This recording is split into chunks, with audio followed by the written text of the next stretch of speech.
For my birthday, my rich wife's mother gifted me a divorce letter. From all of us, my wife announced at the restaurant.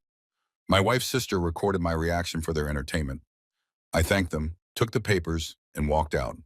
They had no idea what I'd already done. The restaurant was called Lumiere. Of course it was. Everything in my wife's family had to have a French name or an Italian pedigree or some connection to old money that wasn't actually that old when you look closely enough. But perception was everything to the Ashtons. Perception was the currency they traded in, the air they breathed, the religion they practiced in their gated community cathedral. I should have known something was wrong the moment Charlotte suggested we celebrate my 35th birthday there. Charlotte, my wife of 7 years, the woman I'd met in a coffee shop when she was slumming it in grad school and I was finishing my PhD in computational mathematics, had never been particularly interested in my birthdays before. Last year, she'd forgotten entirely until her assistant reminded her at 9 p.m., and she'd ordered me a cake from the bakery downstairs from her office. The year before that, she'd been in Mykonos with her sister and mother, and I'd spent the evening alone with a bottle of wine and a documentary about prime numbers. But this year, she insisted, Lumiere, 8 o'clock, dress well. I wore the suit she'd bought me 2 years ago, the one I only wore to her family's events because it cost more than my first car and made me feel like I was wearing someone else's skin. Navy blue, Italian wool, tailored to within an inch of its life. I looked good in it. I looked like someone who belonged at Lumiere. I didn't belong at Lumiere. The restaurant occupied the top floor of the Ashton Tower, yes, they owned the building, and offered panoramic views of the city skyline, floor-to-ceiling windows, servers who moved like ghosts, wine lists that read like rare book catalogs, the kind of place where you could spend a month's rent on dinner and still walk away hungry if you ordered wrong. I arrived exactly on time, 8 o'clock, and found Charlotte already seated, with her mother and her sister and her father and her brother, the entire Ashton family arranged around a table like judges at a tribunal. My stomach dropped. There he is, Charlotte's mother, Victoria, announced with a smile that didn't reach her eyes. She was 63 but looked 45. Thanks to a small fortune in preventative procedures and a lifetime of never having to worry about anything except how she looked while not worrying. Her hair was that particular shade of blonde that only comes from very expensive salons, and her jewelry probably cost more than my student loans. The birthday boy. David, Charlotte said, rising to kiss my cheek. Her perfume was new, something I didn't recognize. You're right on time. Of course, I said, trying to read her face. Her expression was pleasant, neutral, giving nothing away. 7 years of marriage, and sometimes I felt like I was still trying to crack her code. I didn't realize this was a family dinner. Oh, we wouldn't miss it, her father Robert said. He didn't stand. Robert Ashton never stood for anyone who wasn't worth at least 8 figures. 35 is a significant milestone. Is it? I asked, taking my seat between Charlotte and her sister, Melissa.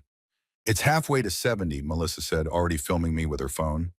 She was 28, perpetually online, and treated life like an endless content opportunity. That's pretty significant. Mel, put the phone away, Charlotte said, but her tone was casual, permissive.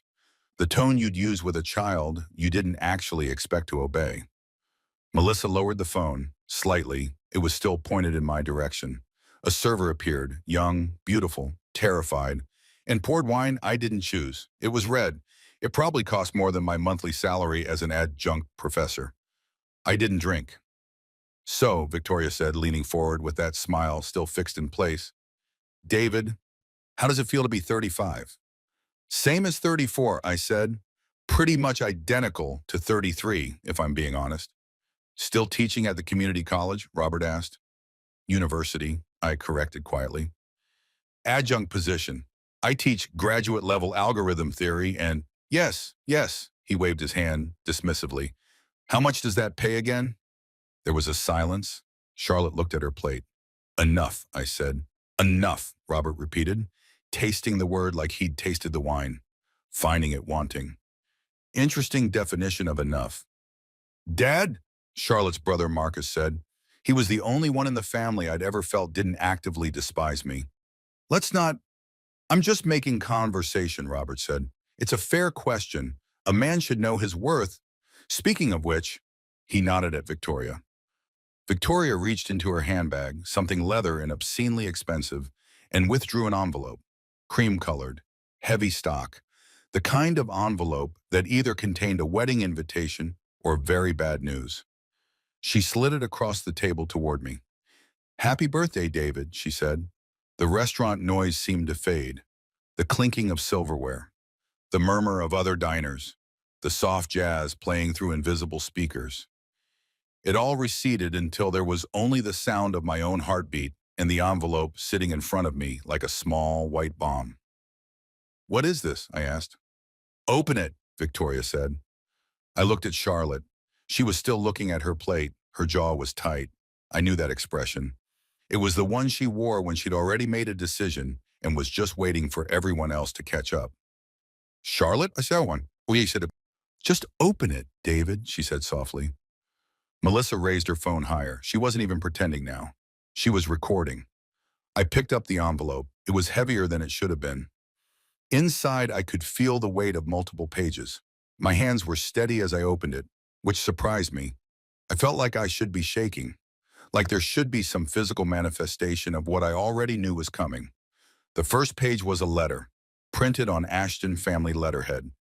"Dear David, after careful consideration and numerous family discussions, we have come to a unanimous decision regarding your marriage to our daughter, Charlotte. It is clear that this union has not been beneficial to either party, and in the interest of everyone's future well-being, we believe it is time to dissolve this relationship.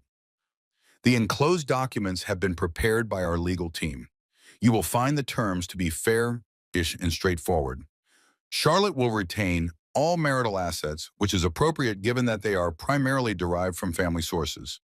You will receive a one-time settlement of $50,000, which we trust you will find more than adequate compensation for your time.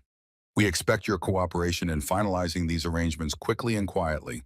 Any attempt to contest these terms or create difficulty for our family will be met with the full force of our legal and financial resources. This decision comes from all of us. It is final. Sincerely, the Ashton family." Behind it were the divorce papers. I read them. All of them. Every page, every clause, every condition. The table was silent while I did. Melissa's phone was still recording. I could see the little red light in my peripheral vision. A small red eye watching, waiting for me to break. The terms were what then the letter suggested.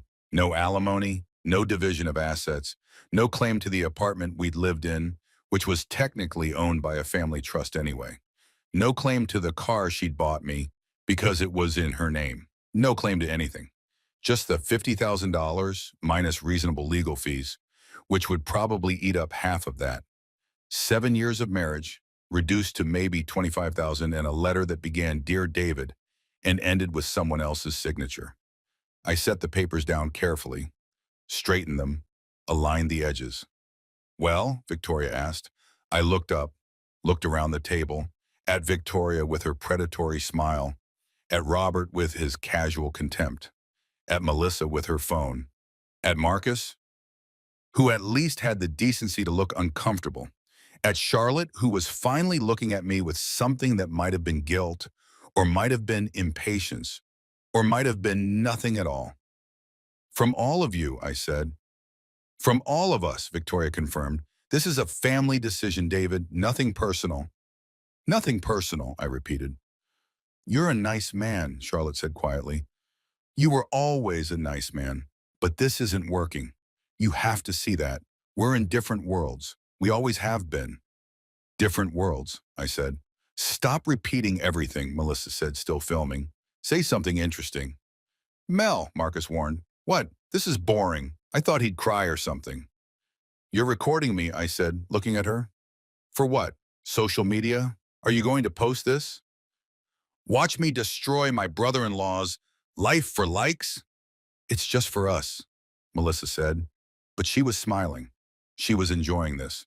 Family memories.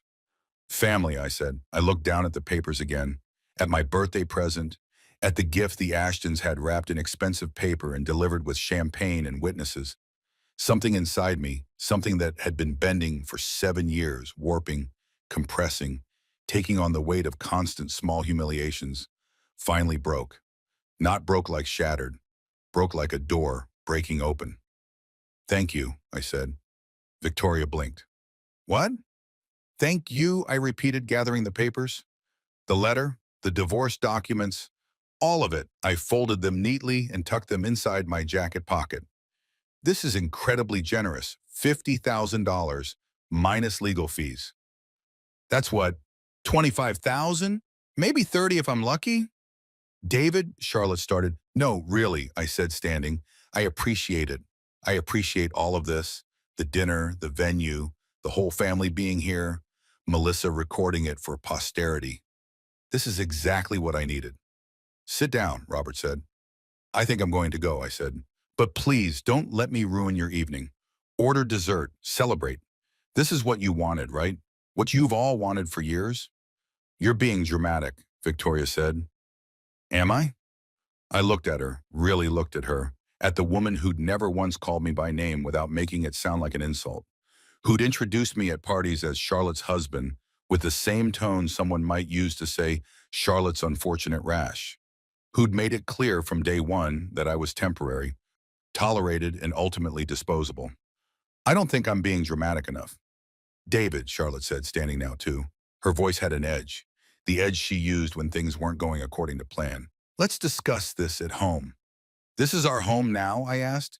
Your apartment that I'm not allowed to claim in the divorce? That home? You're embarrassing yourself, Robert said. Good, I said. I've spent 7 years being embarrassed by all of you. It's nice to return the favor. I pulled out my wallet, drew out several bills, $160, which was about half of what was in there, and set them on the table. For my share of dinner, I said, I know how you feel about freeloaders. You don't have to, Marcus started. I do, though, I said. That's the thing. I've always had to prove myself, had to justify my existence in your world, had to be grateful for every scrap of tolerance you threw my way, had to smile while you made jokes about my salary and my background and my insufficient net worth, had to pretend I didn't notice every little way you made it clear I wasn't good enough. If you felt that way, Victoria said coldly, you should have said something. I did, I said, over and over, but you can't hear what you've decided doesn't matter. I looked at Charlotte one more time. 7 years ago, she'd been different. Or I'd thought she was different. Or maybe she'd never been different, and I'd just been very good at lying to myself. She'd seemed curious about the world outside her bubble, interested in ideas, excited by the notion that there were things money couldn't buy and problems it couldn't solve. She'd read my papers on algorithmic complexity and said they were beautiful. She'd ask questions. She'd listened. Or maybe she'd just been slumming. Maybe I'd been a curiosity, a brief walk on the wild side before she returned to the world she was born to inherit. I loved you, I said. She flinched, just slightly. I actually loved you. Despite everything, despite your family, despite the fact that you were ashamed of me from the moment we got married, despite knowing I'd never be enough, I loved you. David, but you're right, I said. This isn't working. It never was. So yes, thank you for the divorce, for the papers, for doing this publicly, on my birthday, with your sister recording it like a fucking reality show. Thank you for making this easy. I turned to leave. Easy? Victoria's voice was sharp. You think this is easy? You think you can just walk out of here and what? I stopped, turned back.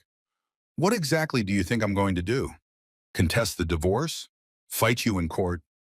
Make your lives difficult?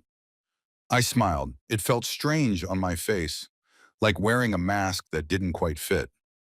No, I'm not going to do any of that. I'm going to sign the papers. Take my $25,000. Disappear from your lives completely. Isn't that what you want? Victoria's eyes narrowed. Yes.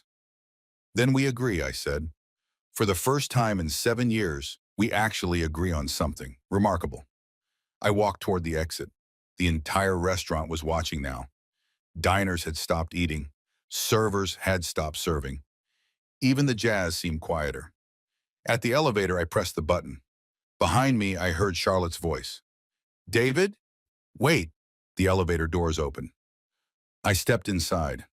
I'm sorry it had to be like this, she called out. The door started to close. No, you're not, I said, just loud enough for her to hear. And then the doors closed, and I was alone in a mirrored box, descending. I looked at my reflection. At the man in the expensive suit that wasn't really his. The man who'd just been divorced by committee. The man whose wife's sister had filmed his humiliation for entertainment. And I started laughing, not hysterical laughter, not broken laughter, satisfied laughter, because they had no idea. They had no idea what I'd already done. They had no idea what was already in motion. They had no idea that their gift, this divorce, these papers, this public humiliation, was exactly what I'd been waiting for. The elevator reached the ground floor. The doors opened. I walked out into the night, into the city, into the rest of my life. And behind me, 37 floors up, the Ashton family sat in their expensive restaurant with their expensive wine, celebrating their victory. They wouldn't be celebrating for long. 3 months earlier, the discovery was an accident. Most of the important things in life are. I'd been looking for a stapler in Charlotte's home office. The room in the apartment that I was technically allowed to enter but had learned to avoid because nothing good ever came from being in there. When I found the folder, it was red, leather, expensive, like everything the Ashtons touched. It was tucked in the back of her filing cabinet, behind warranties for appliances I didn't know we owned, and investment statements I wasn't supposed to see. I wasn't snooping. Let me be clear about that. I know how this sounds. I know what you're thinking. But I genuinely was just looking for a stapler because mine had broken and I needed to compile some lecture notes. And Charlotte had 3 staplers in her office, and I thought she wouldn't mind if I borrowed one. The folder fell out when I pulled open the drawer. Papers spilled across the floor, and as I bent to gather them, I started reading. I wish I could say I stopped myself, that I recognized this was private and put everything back and walked away. But I didn't, because the first page I picked up had my name on it. David Chen, Background Review. Below it in small type, prepared by Ashton Family Legal, June 2018. The year we got married. I sat down on the floor and started reading. It was a background check, a comprehensive one. The kind that costs serious money and turns over every stone in a person's life. My education, every school, every grade, every standardized test score, my employment history, my credit score, my medical records, which I had no idea they could access, my family background, my parents' immigration history, their financial situation, their jobs, my mother's bankruptcy in 2009, my father's struggle with English, the apartment I grew up in, described as lower-income housing, the scholarship I'd needed for college because my parents couldn't afford tuition. Everything, every private detail, every vulnerability, everything I might have been ashamed of or tried to hide or simply considered my own business. All of it documented, analyzed, and filed away. But that wasn't the worst part. The worst part was the summary page. Assessment. David Chen presents as a suitable temporary match for Charlotte Ashton, pending family approval and periodic review. Subject is intelligent, non-threatening, and unlikely to cause social embarrassment if managed properly. His lack of family wealth and social connections ensures dependency on the Ashton family, which provides leverage if dissolution becomes necessary. Recommendation. Approve marriage. Implement standard prenuptial agreement with full asset protection. Monitor financial activities. Plan for eventual separation within 5-7 years, pending Charlotte's personal timeline and family objectives. I read it 3 times. Each time, different words jumped out. Temporary match, non-threatening, managed properly, leverage, dissolution, eventual separation, pending Charlotte's personal timeline. They'd planned this. Before I'd even proposed, before Charlotte had even told me she loved me, her family had investigated me, assessed me, and decided I was acceptable for a short-term arrangement. I was never meant to be permanent. I was a phase, an experiment, a box to check on Charlotte's journey to whatever her life was supposed to be. The brilliant grad student who dated the poor professor. How bohemian, how romantic, how temporary. I kept digging through the folder. There were financial projections, models showing how much a divorce would cost at various intervals. Year 3, year 5, year 7, year 10. They'd literally done the math on when it would be most cost-effective to dispose of me. There were drafts of separation agreements, each one more brutal than the last. I recognized the language from the papers I'd signed 3 months later in the restaurant. There were emails, so many emails. Victoria to Charlotte, are you sure about this? He's nice enough, but 7 years is a long time to maintain an image that doesn't serve you. Charlotte to Victoria, I know, but I'm not ready yet. Can we wait until after his birthday? I don't want him to think I'm cruel. Melissa to Charlotte, OMG, just dump him already. You're basically supporting him. You could do so much better. Charlotte to Melissa, it's complicated. He thinks we're happy. Robert to Victoria, I've spoken with Martin about the severance package. $50K is more than generous given his contribution to the family. We should frame it as a gift. Make him grateful. Victoria to Robert, agreed, and we'll do it publicly. Better that way. Cleaner. If there are witnesses, he's less likely to make a scene later. I sat on the floor of that office for an hour, reading everything.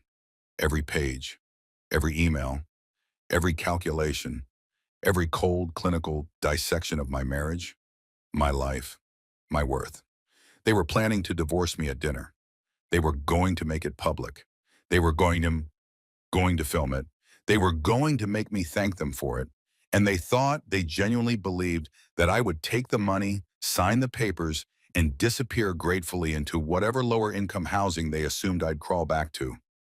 I thought about confronting Charlotte, walking into the bedroom we shared and showing her what I'd found, demanding an explanation, forcing her to admit that our entire marriage had been a temporary arrangement I'd never been informed about. But then I thought, what would that accomplish? She'd deny it, or worse, she'd admit it and not care. She'd tell me I was being dramatic, that this was just practical planning, that every wealthy family does this, that I should have known what I was getting into. And maybe she'd be right. Maybe I should have known. Maybe the signs were always there, and I'd just been too in love or too stupid to see them. I put the folder back exactly where I'd found it, took the stapler I'd originally been looking for, went back to my desk in the corner of the living room where I was allowed to work, stapled my lecture notes, and then I started planning. If they wanted a calculation, I'd give them a calculation. If they wanted to divorce me at dinner, I'd let them divorce me at dinner. If they wanted to film my reaction, I'd give them a reaction to film. But I wouldn't be the variable they'd accounted for in their projections. I wouldn't be the non-threatening, manageable, grateful recipient of their severance package. I'd be the error that broke their algorithm. I spent the next 3 months preparing. I was very, very careful. I'm a mathematician. Specifically, I study algorithms, sets of instructions that solve problems. In my field, elegance matters. An elegant algorithm is one that solves a complex problem with minimal steps, maximum efficiency, and no wasted motion. The Ashtons thought they had an elegant algorithm for disposing of me. They were wrong. Their algorithm had a flaw, a fatal one. They assumed I was passive, that I lacked resources, that 7 years of small humiliations had made me weak, dependent, afraid. They were right about some of that. I was afraid. I was financially dependent. I'd become smaller over the years, quieter, more careful about when I spoke and what I said and how much space I took up. But here's what they didn't know about mathematicians. We notice patterns, and once you notice a pattern, you can't unsee it. I'd been noticing patterns for years. I'd noticed how Victoria always seated me at the end of the table at family dinners, far from the conversation. I'd noticed how Robert asked about my salary every time we met, always with the same tone of amused contempt. I'd noticed how Charlotte had stopped introducing me as her husband and started introducing me as David, as if our relationship were a detail too minor to mention. I'd noticed how Melissa filmed everything, constantly, and how those videos never included me unless I was doing something that could be mocked later. I'd noticed how Marcus apologized more than anyone should have to apologize for their family. I'd noticed how the apartment lease was in Charlotte's name only, how the car title was in Charlotte's name only, how our joint bank account wasn't actually joint. My name was on it, but I had no withdrawal authority above 500 without her approval. I'd noticed how I'd slowly been erased from my own life, and I'd started documenting. Not obviously, not in ways they'd notice, but I started keeping records. I kept emails, every email Charlotte had ever sent me, every text message, every communication from any member of the Ashton family. I backed them up, encrypted them, stored them in 3 different cloud services under accounts they didn't know existed. I kept financial records, every transaction, every time Charlotte loaned me money for something and then later reminded me I owed her.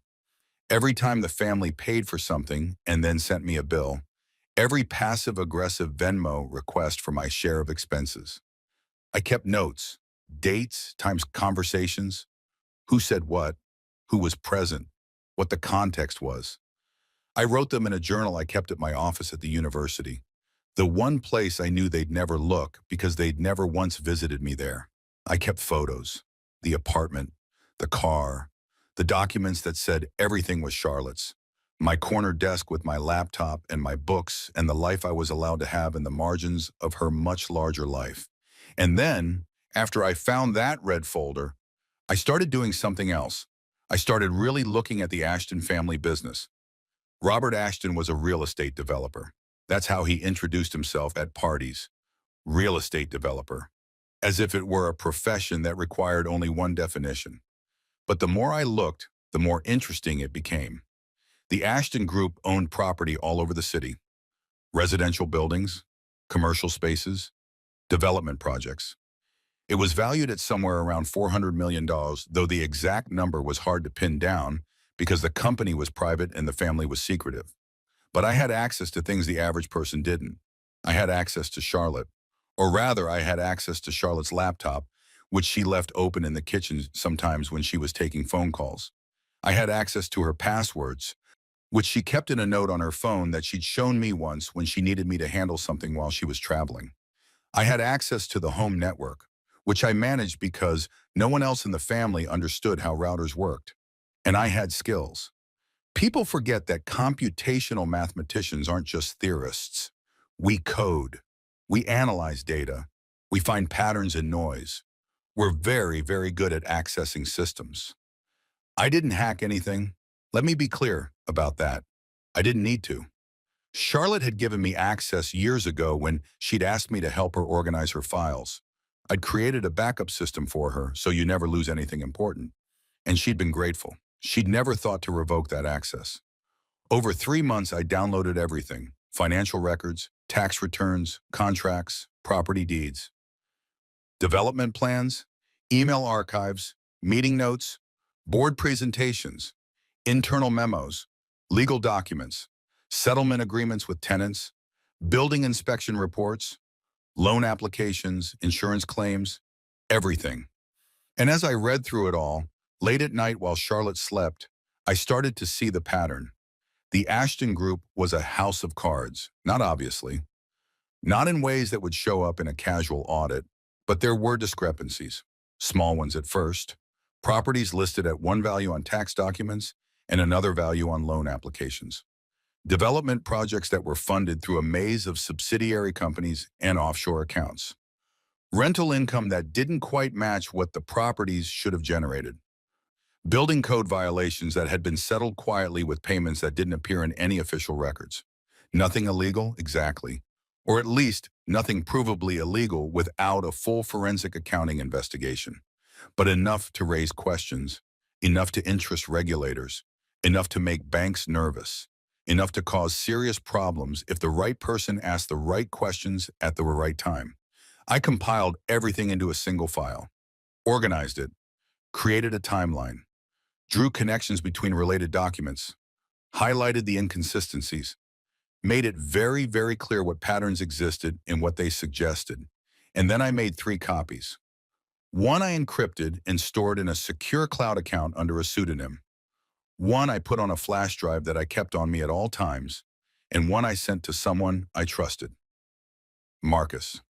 Charlotte's brother, the only member of the Ashton family who'd ever treated me like a human being, who'd apologized when his father made comments about my background, who'd asked about my research like it actually mattered, who told me once, late at night at a family gathering when he'd had too much wine, that he hated what his family had become. I sent Marcus an encrypted email from an anonymous account. I know you probably won't believe this is me, but it is. I found something about the family business, something I think you should know about before it becomes public knowledge. I'm sending you a file. Don't open it on a family device. Don't tell anyone you have it. Just keep it safe. You'll know when you need it. I didn't expect a response. I didn't get one. But I knew Marcus. He'd open it. He'd see what I saw. And he'd understand. That was 2 months before the restaurant. During those 2 months, I did something else. I started looking for a job. Not a better job, necessarily. Just a different one, something far away. Something that paid enough to live on without anyone's charity. Something that would make me disappear from the Ashtons' world completely. I found it at a research institute in Seattle, 3,000 miles away. A position working on quantum computing algorithms. Salary of $120,000, twice what I made as an adjunct. Benefits, housing assistance, a fresh start. I applied, I interviewed over video, I got the offer, and I accepted. Start date, 2 weeks after my birthday. I didn't tell Charlotte, I didn't tell anyone. I just signed the contract, made my arrangements, and waited. I also did one more thing. I called a lawyer, not a family lawyer, not someone who worked in the same legal circles as the Ashton family attorneys. I found someone who specialized in complex divorces involving financial misconduct, someone who'd made their career out of representing people who'd been screwed over by wealthy spouses. Her name was Rebecca Torres. She was in her 50s with short gray hair and an expression that suggested she'd seen everything and been impressed by none of it. She worked out of a small office in a part of town the Ashtons would never visit, and she charged $500 an hour, which was money I didn't have. I can't pay you right now, I told her in our first meeting, but if you help me with this, I will pay you, every cent, even if it takes years. She looked at the documents I'd brought, the background check, the emails, the financial projections, the draft separation agreements. They investigated you before you got married, and she said, yes. And they've been planning to divorce you for years. Yes. And they're going to do it publicly, at a restaurant, on my birthday, with witnesses. She looked up at me. And you want to? I want to make sure I get what I'm entitled to, I said. Legally, fairly, no games, no intimidation, just what the law says I deserve. What you're entitled to from a marriage to someone whose family has $400 million. If that's what the law says, yes. She smiled. It was not a pleasant smile. It was the smile of someone who'd been waiting a long time to take on a case exactly like this. I'll take it, she said, and you don't pay me until we win. When we win. You're confident? Mr. Chen, she said, they did a background check on you before marriage and kept records of their intent to divorce you within a specific time frame. That's premeditation. That affects how a court will view the prenup. And if they're planning to do this publicly, with witnesses, filming you, that's emotional distress. That's exploitation. That's exactly the kind of behavior that makes judges very, very interested in the other party's conduct. So what do? You let them do exactly what they're planning to do, she said. You don't resist, you don't fight, you don't give them any reason to change their minds or delay. You take the papers, you say thank you, you walk out, and then you let me handle the rest. And they won't see it coming? Mr. Chen, she said, people like the Ashtons never see it coming. They're so used to winning that they forget there are rules, and rules, it turns out, apply to everyone. So that was my algorithm. Step 1, let them divorce me publicly. Step 2, document everything. Step 3, file a countersuit.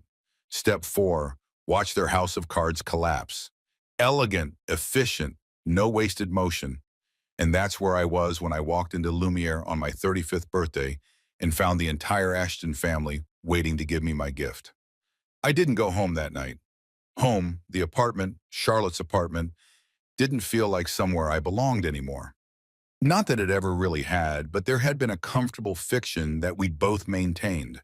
The fiction that we lived there together, that it was our space, that I had a right to be there beyond the grace of her tolerance. That fiction was over now. Instead, I went to a hotel, nothing fancy, a Holiday Inn near the university, $79 a night.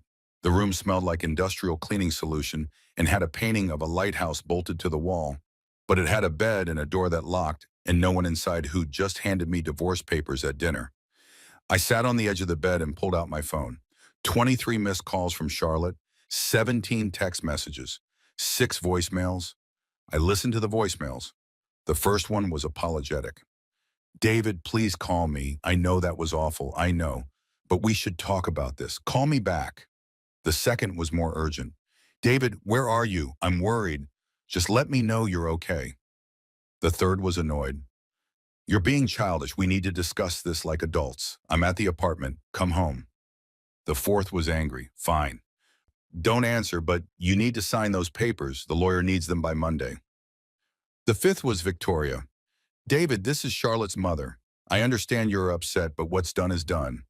The sooner you sign those papers and accept the settlement, the sooner we can all move forward. There's no need to draw this out. The sixth was Marcus. Hey man, it's Marcus. Look, I'm sorry. I didn't know they were going to do it like that. Call me if you need anything. I mean it. I didn't call any of them back. Instead, I called Rebecca Torres. She answered on the second ring. Mr. Chen, I assume it happened? It happened. How did you handle it? Exactly like you said. I thanked them. I took the papers. I left. Good. And they recorded it? Charlotte's sister. On her phone, the whole thing. Even better. That video is going to be very useful. How are you feeling? I thought about it. How was I feeling? Light, I said. I feel light. That's normal. You've been carrying something heavy for a long time. Now you've set it down. The hard part comes next. What's the hard part? Not going back, she said. Not letting them convince you that you're wrong to feel hurt. Not accepting their version of events. Not signing those papers. I'm not going to sign. They're going to pressure you. They're going to call and text and show up places. They're going to tell you you're being unreasonable. They're going to offer you more money, then less money, then threaten you, then try to guilt you. They're going to use every tool they have to get you to do what they want. I know. Do you? Because this is when most people cave. When it gets uncomfortable. When the pressure builds. When they start to doubt themselves. When they think maybe it would just be easier to sign and walk away. I'm not going to cave. Promise me, she said. Promise me that no matter what they say or do, you'll call me before you sign anything. Before you agree to anything. Before you even respond to them. I promise. Good. Now get some sleep. Tomorrow we start building your case. I slept better that night than I had in months. The next morning, Charlotte was waiting in the hotel lobby. I saw her as I came down for breakfast. She was sitting in one of the lobby chairs, wearing jeans and a t-shirt. Her casual clothes, which still cost more than my entire wardrobe combined. No makeup, hair in a ponytail. She looked young, vulnerable, the way she used to look when we first met. She stood when she saw me. David. Charlotte. Can we talk? How did you know I was here? You used the credit card for the room. The credit card, right. The one attached to our joint account. The one she had access to. The one she probably got an alert for every time I used it. Can we please just talk? I looked around the lobby. There were other guests, a family with kids, a businessman eating a Danish, a couple checking out. Witnesses. Fine, I said, but not here, outside. We walked out to the parking lot. It was early, 7 a.m., and the sky was that particular shade of gray that meant rain later. Charlotte hugged herself against the cold. I'm sorry, she said. For which part? All of it. I'm sorry for all of it. The dinner, the way it happened, my family. I didn't want to do it like that. But you did do it like that. My mother insisted. She said it would be cleaner if we did it publicly, if we had witnesses. She said you'd be less likely to cause problems if If you humiliated me in front of everyone, I didn't want to humiliate you. What did you think was going to happen, Charlotte? What did you think it would feel like for me to open an envelope at my birthday dinner and find divorce papers signed by your entire family, with your sister filming it? What emotion exactly were you hoping for? She looked at the ground. I don't know. Just you do. You wanted me to be grateful. You wanted me to say thank you and sign the papers and disappear quietly, just like the background check said I would. Non-threatening, manageable, easy to dispose of. Her head snapped up. What background check? The one your family did before we got married. The one where they assessed me like a risk factor and decided I was acceptable for a temporary arrangement. The one that recommended divorcing me within 5 to 7 years. The one I found 3 months ago in your office. Her face went pale. You went through my files? I was looking for a stapler. The folder fell out. I read it. All of it. Every page, every email, every calculation about when it would be most cost-effective to get rid of me. David, did you ever love me? I asked. Or was I always just, what, an experiment? A phase? Something to check off your list before you moved on to someone more appropriate? I did love you, she said quietly. I do love you. Then why are you divorcing me? Because it's not enough. The love isn't enough. We're too different. You have to see that. We want different things. We're going in different directions. You mean I'm not rich enough? It's not about money, Mom. It's always about money with your family. Everything is about money, about worth, about what things cost and who can afford them and who's earned the right to be in the room. I've spent 7 years being reminded that I don't belong. 7 years of your father asking about my salary. 7 years of your mother seating me at the end of the table. 7 years of your sister filming me like I'm some kind of performance art. 7 years of you apologizing for me, excusing me, explaining me away. That's not fair. None of this is fair, I said louder than I meant to. A couple getting into their car looked over. I lowered my voice. None of this is fair. But that's fine. I don't need fair. I just need to be done. Then sign the papers, Charlotte said. Sign them and take the settlement. Move on. Start over. Be free. I will be free, I said, but not on your terms. Her expression changed, hardened. There was her mother in her face suddenly, Victoria's cold calculation. What does that mean? It means I'm getting my own lawyer. You don't need a lawyer. The settlement is generous. It's a severance package, and it's insulting. $50,000 is insulting? For 7 years of marriage? Yes, especially when I'm giving up any claim to assets I helped build. You didn't build anything. You were teaching at a community college, university, and I managed our household. I organized your life. I edited your papers.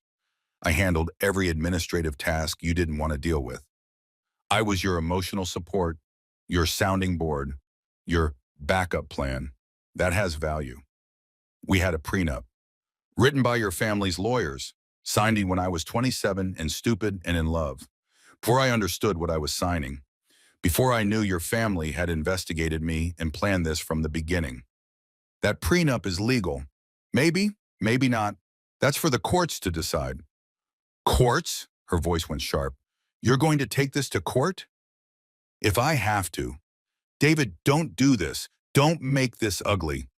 Your mother made it ugly when she decided to divorce me at a restaurant with witnesses and cameras. My mother doesn't speak for me. Doesn't she? You gave me a letter signed from all of us. You sat there while she slid those papers across the table. You let your sister film it. You didn't stop any of it. So yeah, she does speak for you. They all do. Charlotte's eyes were wet now. Real tears or performed tears. I couldn't tell anymore.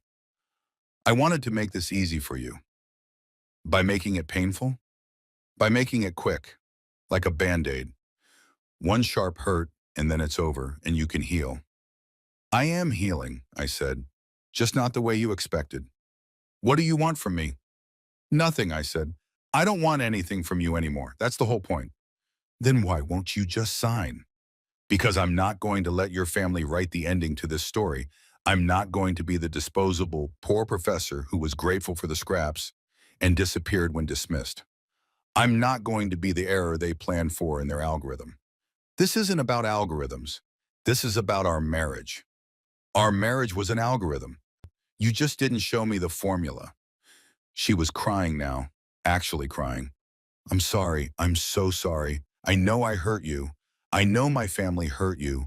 But please, David, please don't do this. Don't drag this out. Don't make it ugly. Just sign the papers. Take the money. Go live your life. Be happy. I will be happy, I said. But first, I'm going to be fair. I walked back toward the hotel lobby. David, she called after me. I stopped, turned. I did love you, she said. That part was real, even if nothing else was. That part was real. I looked at her, at the woman I'd married, at the stranger she'd become, or maybe always was. I believe you, I said, but it doesn't change anything. I went back inside. She didn't follow. Rebecca Torres filed the countersuit 3 days later. It was 47 pages long. I know because I read every word before she submitted it, twice. She'd written it in the language that was simultaneously precise and devastating. Legal terminology that somehow conveyed both the facts of what happened and the weight of how it felt. The core argument was simple. The prenuptial agreement was invalid. Not entirely invalid. Rebecca was too smart to claim that, but compromised, tainted, signed under conditions that made it unenforceable in its current form. The background check was Exhibit A. The family had investigated me, assessed my financial vulnerability, and used that information to craft an agreement that maximized their protection and minimized my rights. They'd known I couldn't afford a lawyer to review it properly. They'd known I was dependent on Charlotte financially by the time we got engaged. They'd used that knowledge deliberately. That was unconscionable. That was the legal term. The agreement was unconscionable because it was signed when the parties had grossly unequal bargaining power and the stronger party had taken advantage of that inequality. The emails were Exhibit B. Charlotte's correspondence with her family showed a pattern of intent to divorce that predated our marriage. They'd discussed timelines. They'd planned for my disposal. They'd treated our marriage as a temporary arrangement that would end on their schedule, not through any fault or change in circumstance, but simply because they decided I'd served my purpose. That went to the question of good faith. You can't enter a marriage planning to divorce someone and then enforce a prenup as if the marriage were a legitimate partnership. Not under California law. The public nature of the divorce was Exhibit C, the restaurant, the witnesses, the filming, the humiliation. That demonstrated a pattern of emotional abuse and financial manipulation. It showed that the family didn't view me as a person with rights, but as an employee being terminated. And then Rebecca did something brilliant. She didn't ask for a specific dollar amount. She asked for discovery. She asked the court to compel the Ashton family to produce their financial records. All of them. Personal and business. Going back 10 years. Tax returns. Property holdings. Business dealings. Assets. Liabilities. Income streams. Everything. Because if we were going to determine what I was entitled to from the marriage, we needed to know what actually existed. And if the Ashtons wanted to claim that the prenup protected all their assets, they needed to prove those assets were legitimate in the first place. The filing hit the court system on a Wednesday morning. By Wednesday afternoon, I received a call from a number I didn't recognize. Mr. Chen? The voice was male, cultured, expensive. This is Martin Blackwood. I'm the senior partner at Blackwood & Associates. We represent the Ashton family. I know who you are, I said. I was in my hotel room. I checked out of the Holiday Inn and into a longer-term rental situation, a furnished apartment near the university. Cheaper, more private, somewhere I could stay while this played out. Then you know we're very good at what we do, Martin said. And what we do is protect our clients from frivolous lawsuits. Is that what this is? Frivolous? Completely. You signed a prenuptial agreement. It's valid, it's enforceable, and you're wasting everyone's time, including yours, by contesting it. Your clients investigated me before marriage and kept records of their plan to divorce me. That affects the validity of the agreement. That's a creative legal theory. It won't hold up in court. Then I guess we'll find out. Mr. Chen, his tone changed, became warmer, more reasonable. Let me be direct with you. The Ashtons are willing to increase their settlement offer. Not because they owe you anything, but because they value their privacy and would prefer to resolve this quietly. They're prepared to offer you $150,000, triple the original amount. That's a very generous sum for a 7-year marriage, especially given that you contributed no assets. I contributed 7 years, and you'll be compensated for that. $150,000 is more than fair. What about the emotional distress of being divorced publicly, on my birthday, while being filmed? That's a separate issue, and frankly, it's not actionable. No one forced you to attend that dinner. No one held you hostage. You were free to leave at any time. I was free to leave my own birthday dinner where my wife's family served me divorce papers. You're being dramatic. I'm being accurate. Martin sighed. Mr. Chen, I'm going to give you some advice. Take it or leave it. You cannot win this case. The prenup is solid. Our firm drafted it. We've never lost a prenuptial challenge in 23 years. You're going to spend money you don't have on legal fees. Drag this out for months or years and ultimately end up with nothing. Or worse, you'll end up owing us money for our legal costs when the judge rules in our favor. Is that really what you want? What I want, I said, is discovery. I want to see the Ashton family's financial records. All of them. There was a pause. When Martin spoke again, his voice was colder. Why? Because I'm entitled to know what I'm claiming a share of. You're not entitled to anything beyond what the prenup specifies. Then there's nothing to hide, is there? Produce the records. Let's see what we're working with. Unless there's a reason you don't want those records examined. Another pause. Longer this time. This conversation is over, Martin said. But I'll give you one more piece of advice. Drop this suit. Take the $150,000. Walk away, because if you don't, we will bury you. Financially, legally, personally. We will make your life so difficult that you'll wish you'd never heard the name Ashton. Do you understand me? I understand that you're very scared of discovery, I said. Thank you for clarifying that. He hung up. I sat in my empty apartment, holding the phone, feeling the adrenaline spike and fade. They'd offered me triple the original amount, which meant they were worried, which meant Rebecca was right, which meant we were on the right track. I called her and told her about the conversation. He threatened to bury you, she said. Good. Good? It means we hit a nerve. If they weren't worried, they'd be ignoring this. Instead, they're offering you more, Sonny, and making threats. That's the behavior of people who know they're exposed. What do?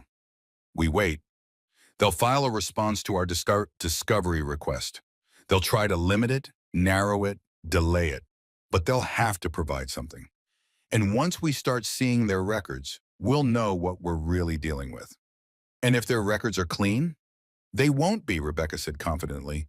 People with that much money never have completely clean records. There's always something. A questionable deduction, a property valued wrong, a loan that doesn't quite make sense. And if I can find one thing, I can find more. It's like pulling a thread. And then what? Then we negotiate from a position of strength instead of weakness.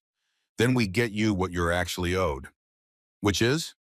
Honestly, I'm thinking somewhere between $2 and $5 million, depending on what we find and how badly they want this to go away.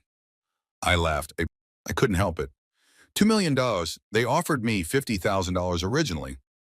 That's because they thought you didn't know better. Now they know you do. Everything changes. Over the next 2 weeks, the following things happened. Charlotte called me 14 times. I didn't answer.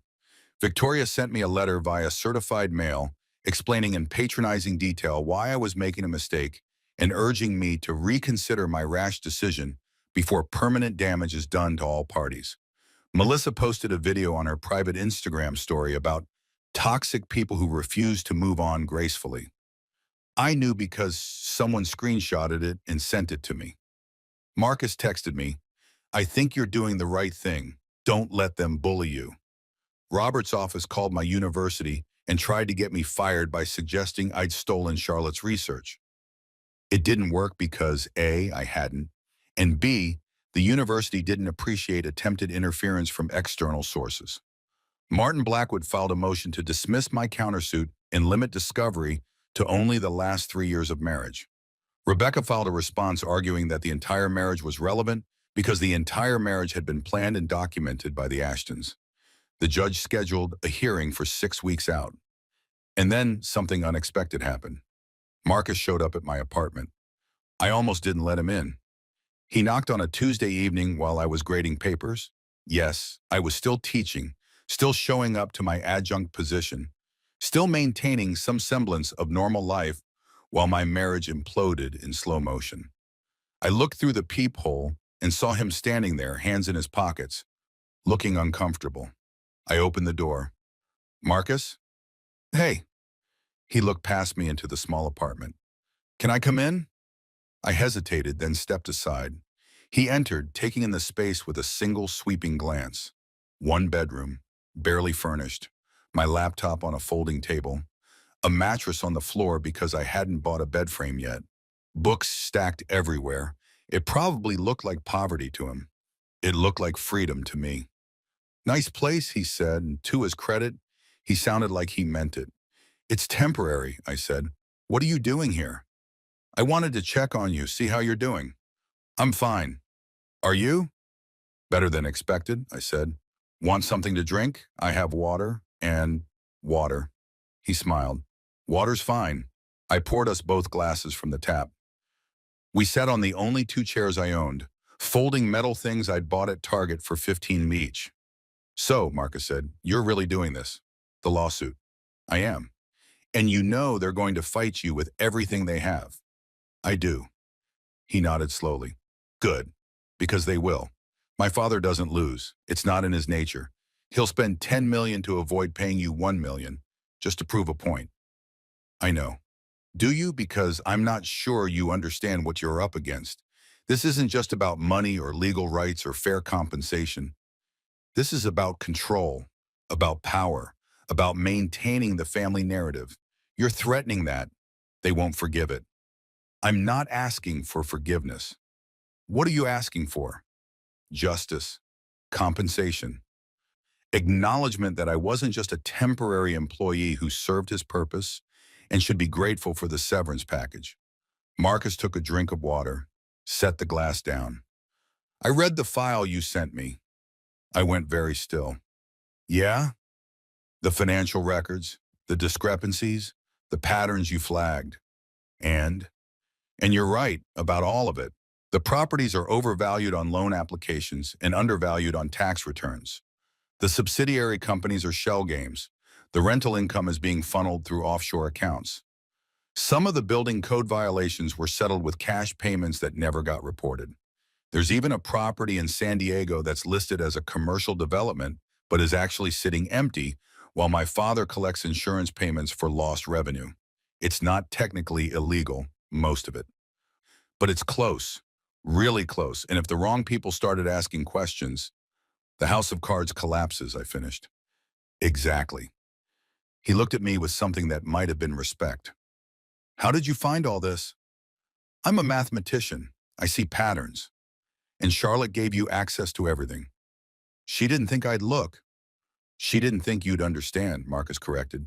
She thought you were smart in the theoretical way, not in the practical way, not in the way that matters. Is that what you think?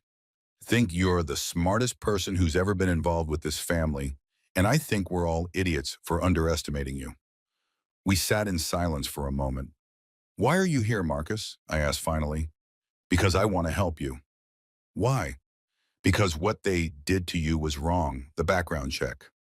The planning, the public humiliation, all of it. It was cruel and calculated and wrong. And because, he paused, because I'm tired of being part of a family that treats people like assets to be managed. So help me, I said. Testify, tell the court what you know. I can't do that. If I testify against my family, I'm cut off completely. Trust fund gone. Job gone. I work for the company, remember? Apartment gone. They own it. Everything gone. I'd be exactly where you are right now. And that's so terrible? He looked around the apartment, at my folding chairs and stacked books and mattress on the floor. No, he said quietly. Maybe it's not, but I'm not as brave as you. I'm not brave, I'm just out of options. That's what brave looks like sometimes. He pulled an envelope from his jacket pocket. I can't testify. But I can give you this. What is it? Additional records. Stuff that wasn't in the file you compiled. Meeting notes from board discussions about the development projects. Emails between my father and his accountants about the offshore accounts. Documents that show premeditation on the financial manipulations. It's everything you need to prove the pattern. I took the envelope. It was thick, heavy. If they find out you gave me this, they won't. I was careful. And even if they do, I'll deny it. I'll say you must have hacked my computer or something. They'll believe it. They already think you're capable of anything. Am I? He smiled. I'm starting to think so. He stood. I should go. If I'm gone too long, they'll ask questions. I walked him to the door. Marcus, thank you. Don't thank me yet. This is going to get worse before it gets better. They were going to offer you more money, then they're going to threaten you more seriously, then they're going to try to destroy you. And through all of it, they're going to tell themselves they're the victims, that you're the villain, that they did nothing wrong. I can handle it. I believe you. He stepped into the hallway, then turned back. For what it's worth, I liked you. I always liked you. I thought you were good for Charlotte. I thought you made her better. Les, Ashton. What happened? She chose them, Marcus said simply. She always does. It's easier than choosing herself. He left. I closed the door and sat back down with the envelope.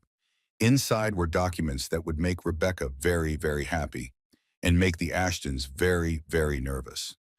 I spent that night reading through everything Marcus had given me, taking notes, cross-referencing with what I already had, building the picture. The Ashton Group wasn't just cutting corners. They were running an elaborate scheme to minimize tax obligations while maximizing borrowing power. They'd created a network of subsidiary companies that existed primarily on paper, shifting assets and liabilities between them to create whatever financial picture they needed for whoever was looking. It was sophisticated, it was carefully constructed, and it was probably legal until you looked at all the pieces together and saw the pattern. That's what regulators would see if someone brought this to their attention. That's what banks would see if someone made them look closely at the loan applications. That's what the IRS would see if someone filed a complaint. And that's what a judge would see if this ended up in court. I called Rebecca. She came over. I spread the documents across my folding table. She read them while I made terrible coffee on the hot plate I'd bought because the apartment didn't have a coffee maker. Holy shit, she said finally. Is it enough? It's more than enough. David, this isn't just about your divorce anymore. This is potential fraud, tax evasion, bank fraud. If we bring this into your case, we're not just asking for a fair settlement. We're threatening to expose decades of financial misconduct. Good. Good? She looked up at me. Do you understand what you're doing? You're not just taking on a wealthy family. You're potentially destroying them. They tried to destroy me first. They tried to divorce you. You're talking about criminal charges, federal investigations, the end of their business, the end of everything they've built. Everything they've built on lies, I said. Everything they've built by cheating the system and treating people as disposable. Yeah, I understand what I'm doing. She studied me. You're angrier than I thought. I'm not angry. I'm done being small. There's no going back from this. You know that, right? If we use this information, if we threaten to expose them, they'll never forgive you. Charlotte will never forgive you. You'll never be able to reconcile, never be able to go back to how things were. I don't want to go back to how things were. How things were was me being grateful for scraps from a table I helped set. Rebecca nodded slowly. Okay, then we use this, all of it. We file an amended complaint that includes the financial misconduct. We threaten to share this information with regulators if they don't settle fairly, and we watch them choose between their pride and their freedom. They'll settle? They'll settle, she said confidently, because people like the Ashtons always settle. They can't risk exposure, can't risk public scrutiny, can't risk anyone looking too closely at how they actually make their money. What's fair? I asked. What should I ask for? Everything, Rebecca said. You ask for everything, and then you negotiate down to what you're actually owed. The amended complaint was filed on a Thursday. By Friday morning, Martin Blackwood called, not to threaten this time, to negotiate. Mr. Chen, he said, and his voice was different, respectful, careful. I've reviewed your amended filing. And? And I think we should talk, in person. Would you be available to meet next week? Why?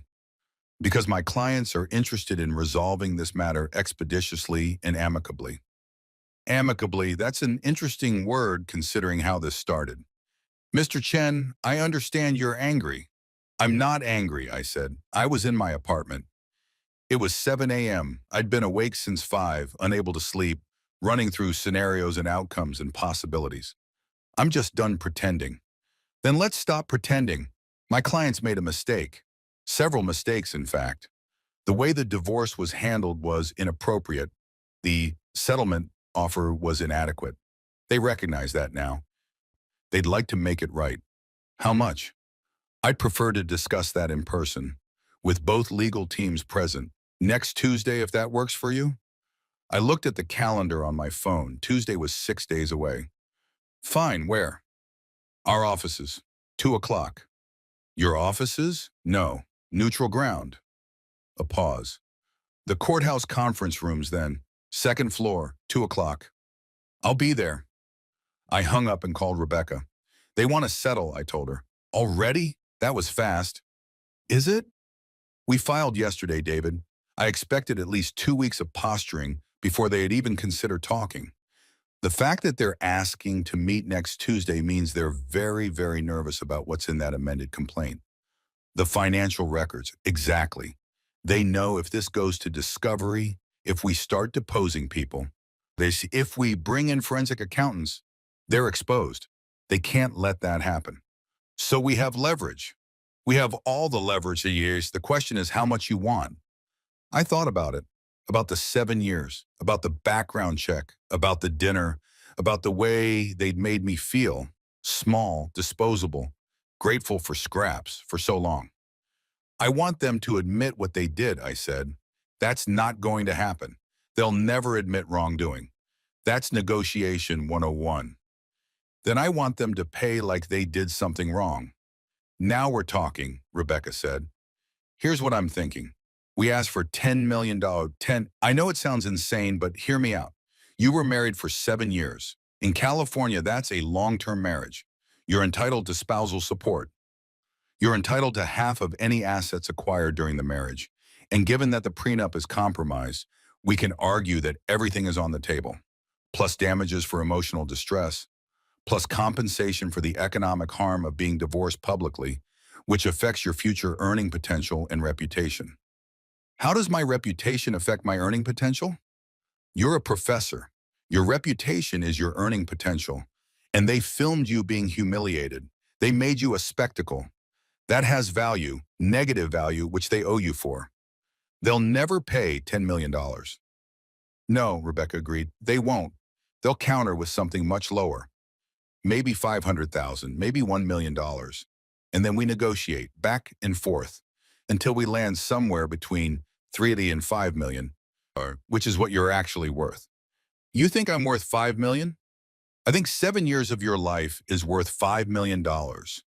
I think being investigated and documented and planned for like a business expense is worth $5 million. I think being divorced at dinner on your birthday while being filmed is worth $5 million. Don't you?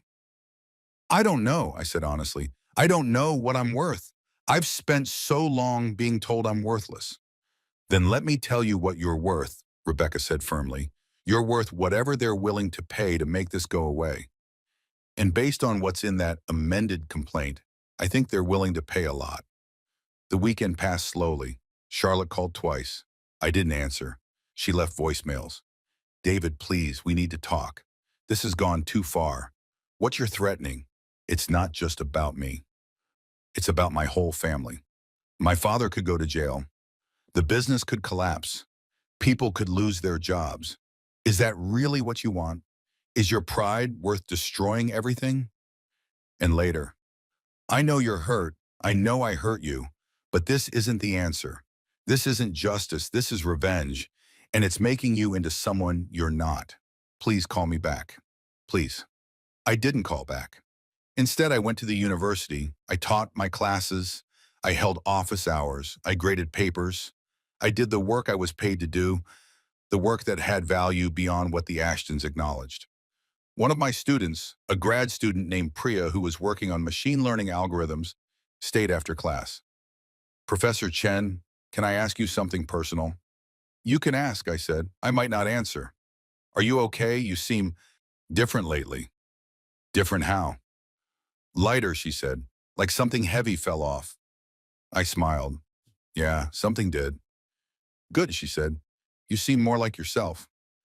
After she left, I sat in my office, my small, cluttered office with its stacks of papers and whiteboards covered in equations, and thought about that, more like myself. Who was myself? I'd been David Chen, Charlotte Ashton's husband, for so long that I'd forgotten who David Chen was without that qualifier. I'd shaped myself around her life, her family, her expectations. I'd made myself smaller so she could be bigger. I'd apologized for existing in ways that inconvenienced them. I didn't want to do that anymore. Tuesday arrived. Rebecca and I met outside the courthouse at 1:45. She was wearing a navy suit that screamed competence and contained confidence.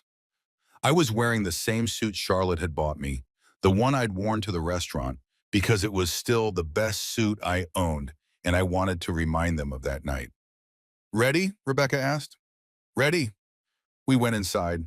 The conference room was bland, white walls, long table, uncomfortable chairs, fluorescent lights that made everyone look slightly ill. Martin Blackwood was already there, along with 2 associates and a woman I didn't recognize. Mr. Chen, Martin said, standing. Thank you for coming. Who's she? I asked, nodding at the woman. This is Jennifer Walsh. She's a mediator. We thought it would be helpful to have a neutral party facilitate. No, Rebecca said immediately. We didn't agree to a mediator. It's standard practice in high-conflict divorces. This isn't a high-conflict divorce, Rebecca said.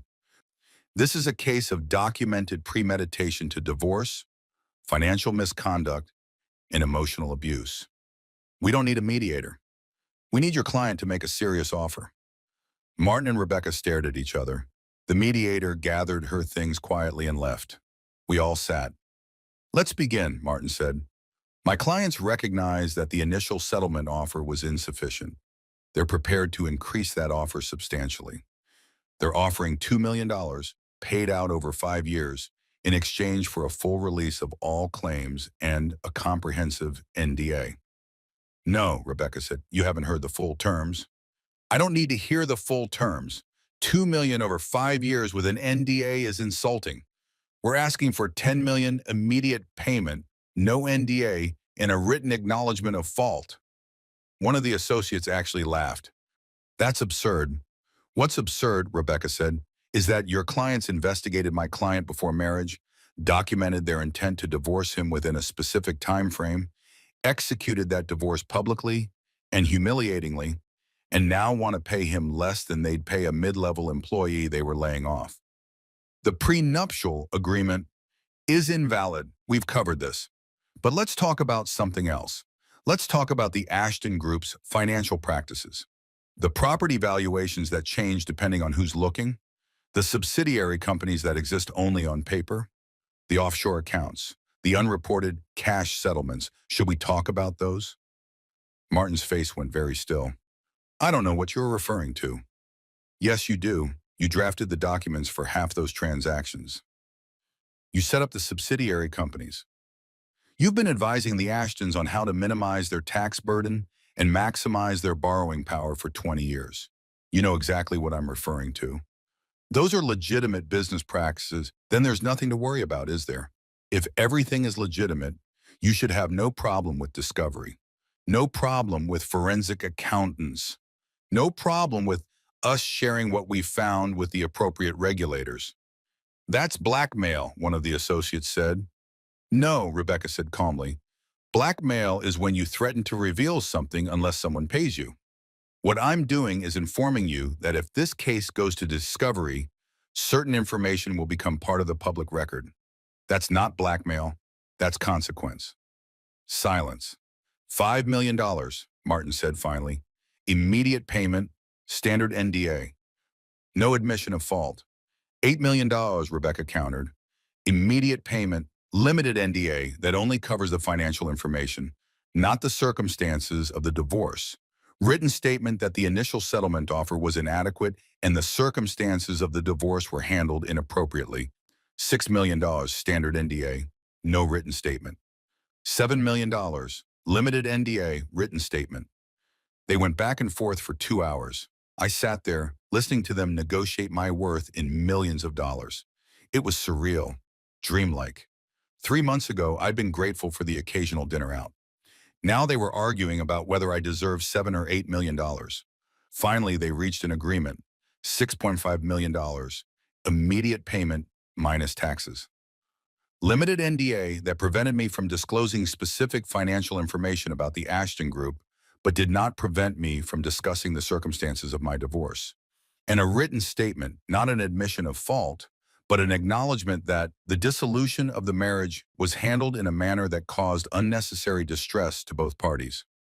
It was less than I'd asked for. It was more than I'd ever imagined having. We'll draft the settlement agreement, Martin said. You'll have it by Friday for review. We'll review it thoroughly, Rebecca said. If everything is as discussed, we can execute it next week. There's one more condition, Martin said. What?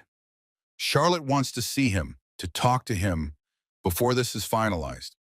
Absolutely not, Rebecca said. She's entitled to nothing. So she had 7 years to talk to him. She chose to do it at a restaurant on his birthday with her family and a camera. She doesn't get a private conversation now. I'll do it, I said. Rebecca turned to me. David? I'll do it, I repeated. If she wants to talk, I'll talk to her, once, alone. No lawyers, no family, just us. That's a bad idea. Maybe, but I want to hear what she has to say. Rebecca looked at me for a long moment, then nodded. Fine, but not until after the settlement is signed. I don't want her trying to manipulate you into changing the terms. Agreed, Martin said. We left the courthouse. On the steps, Rebecca turned to me. You did it. You actually did it. We did it. $6.5 million, David. That's life-changing money. It is, I said, but I didn't feel different. Didn't feel rich or vindicated or even particularly happy. I just felt complete, like I'd solved a problem that had been unsolved for a very long time. What happens now? Now we wait for the paperwork. Review it carefully. Make sure there are no last-minute surprises. Sign it, and then you get your money and you never have to think about the Ashtons again. What about the financial information? The records Marcus gave me? What about them? Do we turn them over to regulators? Rebecca was quiet for a moment. That's your decision. Legally, you don't have to. The NDA covers you disclosing it publicly, but it doesn't prevent you from filing a complaint with appropriate authorities. But if you do, they'll know it came from you, and they'll find a way to retaliate. They might not be able to touch your settlement. That's protected once it's signed, but they can make your life difficult in other ways. Reputation, future employment. They have resources. So I just let it go, let them keep cheating the system? I didn't say that. I said it's your decision. If you think it's worth the risk, if you think it's important enough to potentially sacrifice your peace for, then you should do it. But I want you to go in with your eyes open. I thought about it, about the houses built on questionable foundations, the businesses that existed only on paper, the taxes not paid, the regulations not followed, about whether any of that was really my problem anymore. I'll think about it, I said. The settlement agreement arrived on Friday as promised. It was 63 pages long. I read every word. Rebecca read every word. We found nothing wrong. On Monday, I signed it. On Tuesday, the money appeared in my bank account. 6,500,000. Minus taxes and Rebecca's fee, I netted approximately 4.2 million. It was the most money I'd ever seen. It was also the strangest thing I'd ever felt. I'd expected relief, vindication. Instead, I felt empty, not sad empty, just clear. Like a room that's been cluttered for years and suddenly everything has been removed and you can see the shape of the space for the first time. I called Charlotte. She answered immediately. David, you wanted to talk. I said, let's talk. We met at a coffee shop, not the one where we'd first met. That felt too symbolic, too loaded with nostalgia that neither of us deserved to invoke. This was a different place, neutral territory.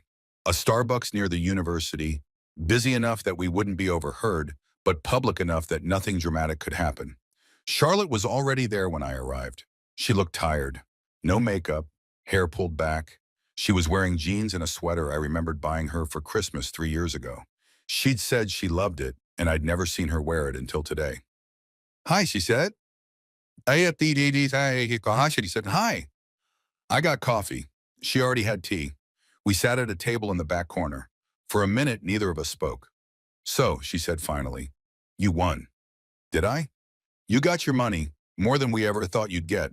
My father's lawyers said it was the worst negotiation outcome they'd had in a decade. I'm sorry your father's lawyers are disappointed. She almost smiled.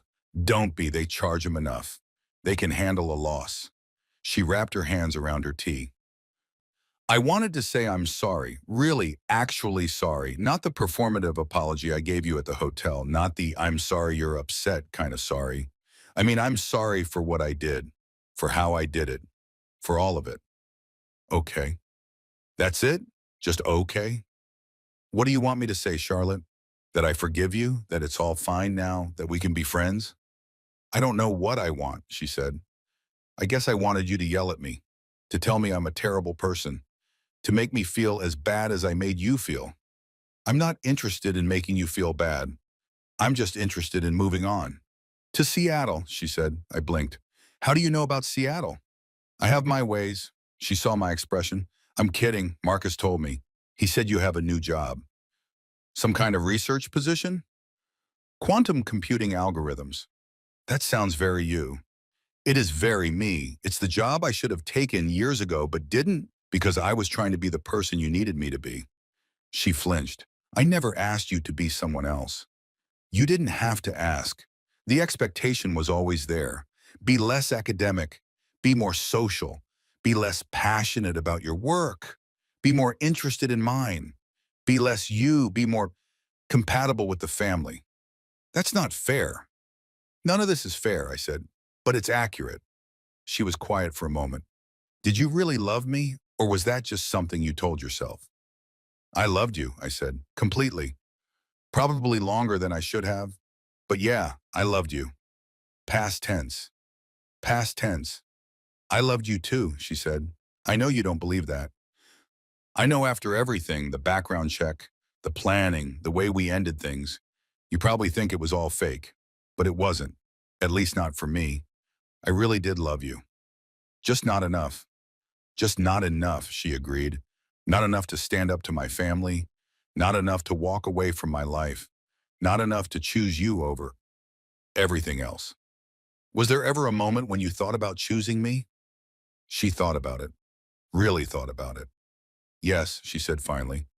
The first time my mother made a comment about your salary. We were engaged. We were at dinner. She asked what you made, and you told her. And she laughed. Actually laughed, like it was the funniest thing she'd ever heard. And I saw your face. I saw how much it hurt. And I thought, I should say something. I should defend him. I should tell her that's inappropriate and cruel and none of her business. But you didn't. But I didn't. I laughed too. Not as loud, not as mean, but I laughed because it was easier, because standing up to my mother meant acknowledging that her values were wrong. And if her values were wrong, then maybe my values were wrong. And if my values were wrong, then who was I? You were my fiancé. I was Victoria Ashton's daughter, she corrected. That's who I've always been. That's who I chose to be. And I'm sorry that wasn't enough for you, but it's the truth. I took a sip of my coffee. It was too hot. I drank it anyway. Why did you marry me? I asked. If you knew it wasn't going to last? If your family had already investigated me and planned for my disposal? Why go through with it? Because I wanted to believe it could work, she said. I wanted to believe I could be different, that I could make my own choices, that I could love someone my family didn't approve of and make it work anyway. She paused. And because you made me feel normal, like I wasn't just Charlotte Ashton, trust fund baby. Like I was a person with ideas and interests that mattered beyond my bank account. You are a person with ideas and interests. Am I? Or am I just a collection of expensive educations and carefully cultivated hobbies? I don't know anymore. I don't know if I ever knew. That's the saddest thing you've ever said to me. It's the saddest thing I've ever admitted to myself. We sat in silence for a while. Around us, the coffee shop continued its normal rhythm. Students studying, people working on laptops, couples talking, life going on, indifferent to our drama. What are you going to do with the money? Charlotte asked. I don't know yet. Pay off my student loans, buy a car that's actually mine, set myself up in Seattle, save the rest, invest it, not spend it on things I don't need just to prove I can. That's very you. Is it? Yes, practical, careful, thoughtful. You were always good at thinking long term. I had to be. I couldn't afford not to be. She looked down at her tea. I'm going to therapy. Good. My therapist says I have an enmeshment problem with my family, that I don't have clear boundaries between what I want and what they want, that I need to develop a separate sense of self. Your therapist is right. I know it's embarrassing. I'm 32 years old and I'm just now learning how to be a person separate from my family. Better late than never. Is it? Because it feels pretty late. I feel like I've wasted my 20s being someone's daughter and my 30s being someone's wife, and I don't know who I am without those roles. Then maybe this is your chance to find out. She looked up at me. Do you think I'm a bad person? No. Really? Really, I think you're a person who made bad choices, but you're not bad. Bad people don't go to therapy. Bad people don't apologize. Bad people don't sit in Starbucks looking miserable because they hurt someone they loved. I did hurt you, though. A lot. Yeah, you did. And you can't forgive me. I didn't say that, but you can't, she pressed. Can you? I thought about it. Really thought about it. Could I forgive her? Could I forgive the background check I wasn't supposed to know about? The planning, the timeline, the public divorce, the filming, the entire architecture of calculated cruelty that had led to that moment in the restaurant? Could I forgive 7 years of being made to feel like I wasn't quite enough, of being managed and tolerated and ultimately disposed of? I don't know, I said honestly. Ask me in a year. Maybe I'll have an answer then. That's fair. She finished her tea, set down the cup. I hope you're happy in Seattle. I hope you get everything you wanted. I hope your research is brilliant and your life is full and you never have to think about the Ashtons again. What about you? What are you going to do? I don't know. Stay in the city, probably. Work on myself, and try to figure out who Charlotte is when she's not performing for her family. Maybe date someone my mother doesn't approve of. Maybe get a mom doing something she thinks is beneath me. Maybe make my own terrible decisions instead of executing hers. That sounds like a plan. It's a start. She stood. I stood. We faced each other awkwardly. Can I hug you? I don't think that's a good idea. Right, of course. Too much. It's not about too much. It's just done. We're done, and hugging pretends we're something we're not anymore. What are we? People who used to be married, who hurt each other, who are trying to move on. She nodded. Her eyes were wet. Goodbye, David. Goodbye, Charlotte. She walked away. I watched her leave, and I felt nothing. Not satisfaction, not victory, not vindication. Just the absence of weight. Like I'd been carrying something heavy for so long that I'd stopped noticing it, And now it was gone, and I could stand up straight again. I finished my coffee. I walked outside. The sun was shining. I got in my car, the new car I'd bought with my settlement money. Nothing fancy, just something reliable that was actually mine, and drove back to my apartment. And for the first time in 7 years, I felt free. 3 days later, I was sitting in my apartment with the red folder. Not the original. Marcus had that. But I'd kept copies of everything: the financial records, the property valuations, the offshore accounts, the pattern of misconduct that stretched back decades. My phone rang. Rebecca. "Just checking in," she said. "How are you doing?" "Good, packing. The movers come next week." "Excited about Seattle?" "More than I thought I'd be. It feels like an actual fresh start. Not just moving to a new place, but moving to a new life." "You've earned it." A pause. "Have you thought about what we discussed, about the financial information?" "I have. And I looked at the folder, at the evidence of years of financial manipulation, of rules bent and broken, of a family that believed they were above consequence because they'd never faced consequence." "What happens if I turn it over?" I asked. "Realistically?" "Realistically, the IRS investigates. The SEC investigates if there are securities violations. The banks review their loan agreements. The Ashtons hire very expensive lawyers and try to minimize the damage. Some of it might be explained away as aggressive, but legal tax planning. Some of it might result in fines. Some of it, the more egregious stuff, might result in criminal charges." "Against who?" "Robert, primarily. He's the principal of the company. Maybe some of the executives. Maybe Martin Blackwood if he knowingly facilitated fraud. It depends on what the investigation finds."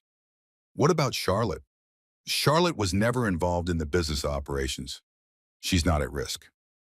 "Marcus?" "Same. He works for the company but doesn't make decisions. He'd probably have to testify, which would be uncomfortable, but he's not criminally liable." "So I'd be destroying Robert's life." "You'd be holding him accountable," Rebecca corrected. "There's a difference." "Is there?"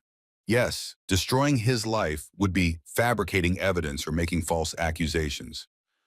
Holding him accountable is providing truthful information about his conduct to appropriate authorities. That's not destruction. That's consequence, Wex." I walked to the window, looked out at the city, this city that had never quite felt like mine, but had been home for 7 years anyway.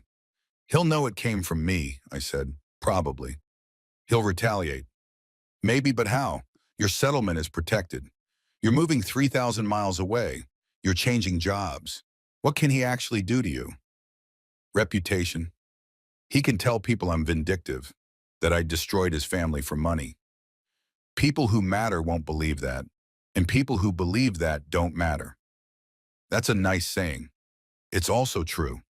I thought about the dinner, about Victoria sliding the envelope across the table, about Melissa filming my reaction, about Charlotte sitting silent while her family dismantled my life like it was a puzzle they'd grown bored of. I thought about the background check, the timeline, the planning, the calculation. I thought about 7 years of being made small, and I thought about who I wanted to be going forward. Did I want to be the person who held grudges, who punished people years after the fact, who used information as a weapon? Or did I want to be the person who'd survived, who'd fought for himself, who'd won, and who could now walk away clean? "I'm not going to do it," I said. "What?" "I'm not going to turn over the information. I'm not going to report them." "David, I know what you're thinking, that they deserve it, that justice should be served, that people who cheat the system should face consequences. And you're right. But I'm not the person who needs to deliver those consequences." "Then who is?" "Anyone but me. If the authorities want to investigate the Ashtons, they can do it on their own. If regulators want to look at their financial practices, they can do it without my help. But I'm done. I got what I came for. I got my settlement. I got my dignity back. I got my life back. That's enough." Rebecca was quiet for a long moment. "Are you sure?" "I'm sure. Because once you leave, once you move to Seattle and start your new job and build your new life, you can't change your mind. The evidence will get stale. The timeline will matter less. If you're going to act, it needs to be now. I know, and I'm choosing not to act. I'm choosing to let it go. Why? Because holding on to this, keeping these records, waiting for the right moment to destroy them, that keeps me tied to them. It makes them part of my story forever. The professor who brought down the Ashton Empire. That's not who I want to be. Who do you want to be? Someone who moved on. Someone who built something new. Someone who doesn't define himself by what he survived, but by what he created after. That's very healthy and well-adjusted of you. I'm trying something new. What about justice? What about it? You're just going to let them get away with it? I'm going to let them live with it, I said. I'm going to let Robert lie awake at night wondering if I turned over those files. I'm going to let Victoria spend the rest of her life knowing her plan failed. I'm going to let Charlotte wonder what her life would have been like if she'd chosen differently. That's my revenge. Uncertainty, guilt, the knowledge that they underestimated me, and it cost them millions of dollars in their sense of control. That's actually pretty good revenge. I learned from the best. Who? You. You showed me how to be strategic instead of emotional, how to plan instead of react, how to win on my own terms. I like that, Rebecca said. Winning on your own terms. That's a good way to think about it. So we're done? Officially? Officially. Unless they violate the settlement agreement somehow, but I don't think they will. They're too scared of what you might do. Good. David? Yeah? I'm proud of you. For all of it. For fighting, for winning, for walking away. That takes more strength than most people have. Thank you. For everything. I couldn't have done this without you. Sure you could have. You just would have done it differently. Probably less profitably. I laughed. Probably, Manu. After we hung up, I took the red folder to the shredder I'd bought for exactly this purpose. I fed in the pages one at a time.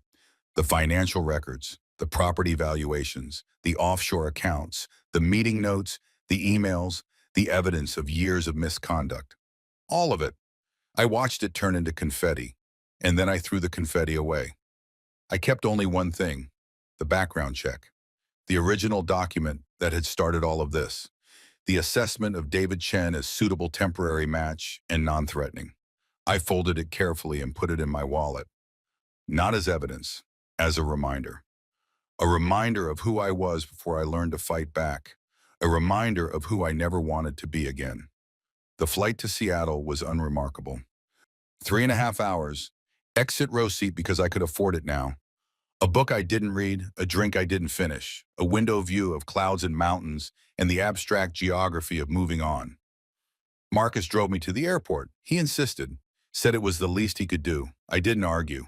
At the departure curb, he helped me with my bags, just 2 suitcases and a carry-on because I'd sold or donated most of my possessions. And then we stood there awkwardly, 2 people who were never supposed to be friends, but had somehow become something like it anyway. So, he said, quantum computing. Quantum computing. I have no idea what that means. Most people don't. You're going to do great, he said. I know that's the kind of thing people say, but I mean it. You're the smartest person I know. And you've been held back for years by people who couldn't see it. Now you're going somewhere that will. Thank you for everything, the files, the warning, being on my side even when it meant going against your family. I wasn't on your side, Marcus said. I was on the right side. It just happened to be the same thing. Is your family speaking to you? Barely. My mother thinks I betrayed them by not telling them you had the financial records. My father thinks I'm weak for not standing with the family. Melissa just thinks I'm boring. So typical Ashton dynamics. I'm sorry. Don't be. It's liberating in a weird way. Like now that they're disappointed in me, I don't have to try to make them proud. I can just exist. What are you going to do? I don't know yet. Maybe quit the company. Maybe go back to school. Maybe move somewhere far away and start over. Like you. That worked out pretty well for me. Yeah, he said. It did. We hugged. Brief, masculine, awkward. The way brothers who aren't actually brothers hug. Stay in touch, he said. I will. I didn't know if that was true, but it felt like the right thing to say. I went through security, boarded the plane, flew west. When I landed in Seattle, it was raining. Of course it was raining. Seattle's reputation was well earned, but it wasn't the oppressive rain of a storm. It was gentle, persistent, the kind of rain that didn't demand attention, just quietly existed. I took a car to my new apartment, a one-bedroom in Capitol Hill, near the Research Institute, costing less per month than Charlotte's apartment had cost per week, and climbed 3 flights of stairs with my 2 suitcases. The apartment was small, unfurnished except for the basics. The walls were white, the floors were hardwood, scarred and worn. The windows looked out on other buildings, other windows, other lives happening in parallel. It was perfect. I set down my bags, stood in the middle of the empty living room, and I breathed. No family photos to arrange on shelves. No carefully curated aesthetic to maintain. No performance of belonging to execute. Just space, possibility. The blank canvas of a life that hadn't been planned by someone else. My phone buzzed, a text from Rebecca. "Did you land safely?" "Just got to the apartment," I replied. "How is it?" "Empty." "Perfect. That's the right attitude. Enjoy your emptiness. You earned it." Another text, this one from Priya, my graduate student. "Professor Chen, or should I say Dr. Chen, now that you're fancy? Good luck in Seattle. Thanks for being an amazing teacher. Don't forget us when you're solving quantum mysteries." I smiled. Typed back, "Thanks, Priya. Keep me updated on your research." And it's still just David. I spent the rest of the day shopping. IKEA for furniture, Target for basics, a grocery store for food that I could actually afford without calculating the impact on my budget. I bought a bed frame, a desk, a couch, plates, silverware, towels, a coffee maker, everything that makes a place a home when home is something you're building for yourself instead of something you're occupying at someone else's discretion. The furniture took hours to assemble. I didn't mind. Each piece was evidence, proof that I could build something with my own hands, even if it was just a bookshelf with slightly uneven shelves. By evening, the apartment looked lived in. Not fancy, not expensive, but mine.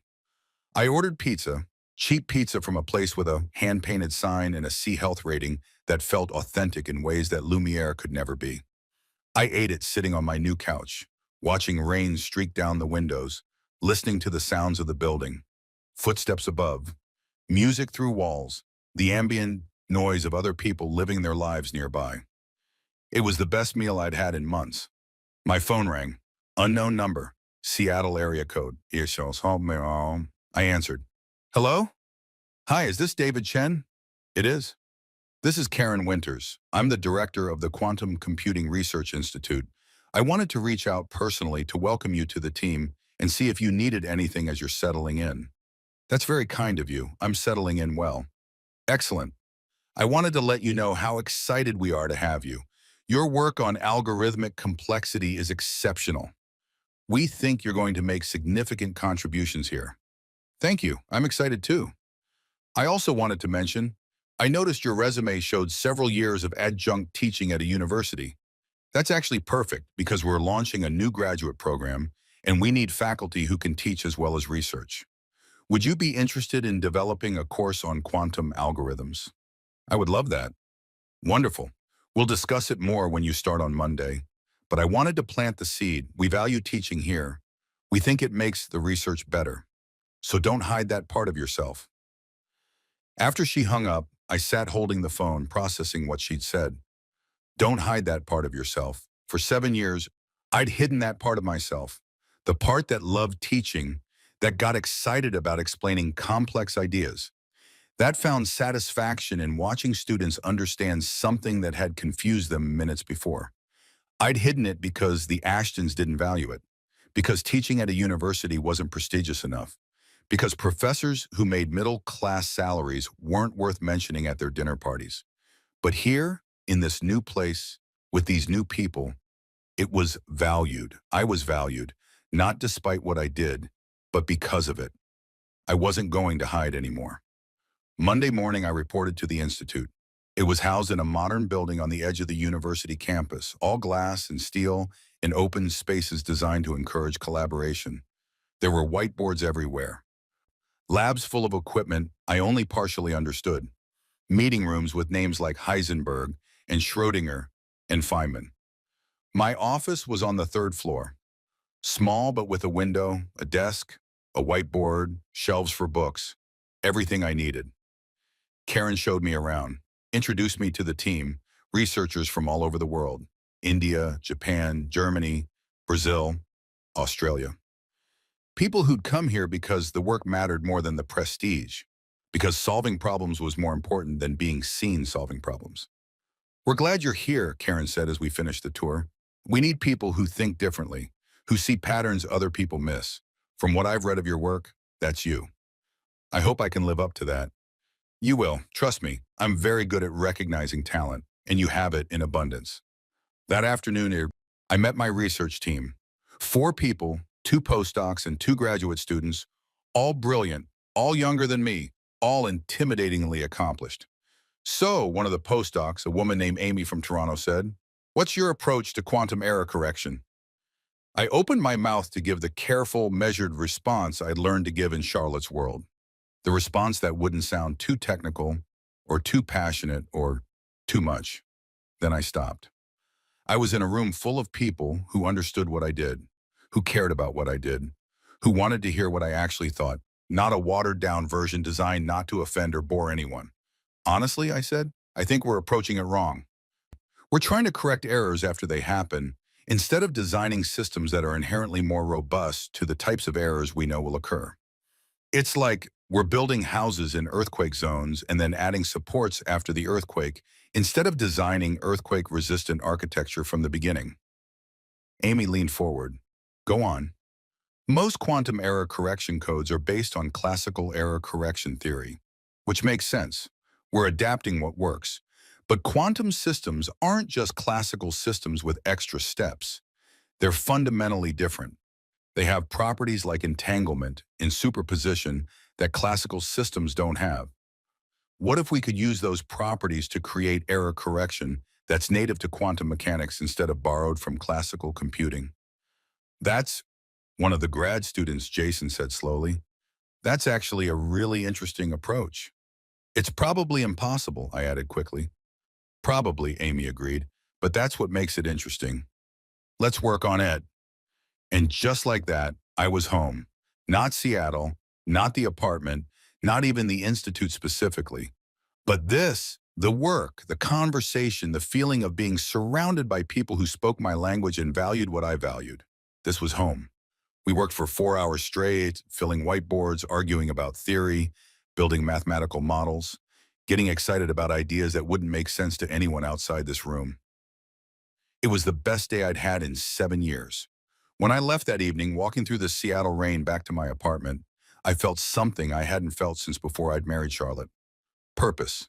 6 months passed. I settled into Seattle, into the Institute, into my new life. I had published a paper on quantum error correction that got some attention in the field. Not world-changing attention, but enough that people started knowing my name for reasons other than being Charlotte Ashton's ex-husband. I taught a graduate seminar that filled up within hours of registration opening. My students were hungry, curious, challenging in the best ways. One of them, a brilliant woman named Sophia from Chile, was working on a thesis that might actually solve one of the major problems in the field. I bought a used bicycle and rode it to work most days. I joined a coffee shop's regular customer program and learned the baristas' names. I found a bookstore that had a cat and hosted readings.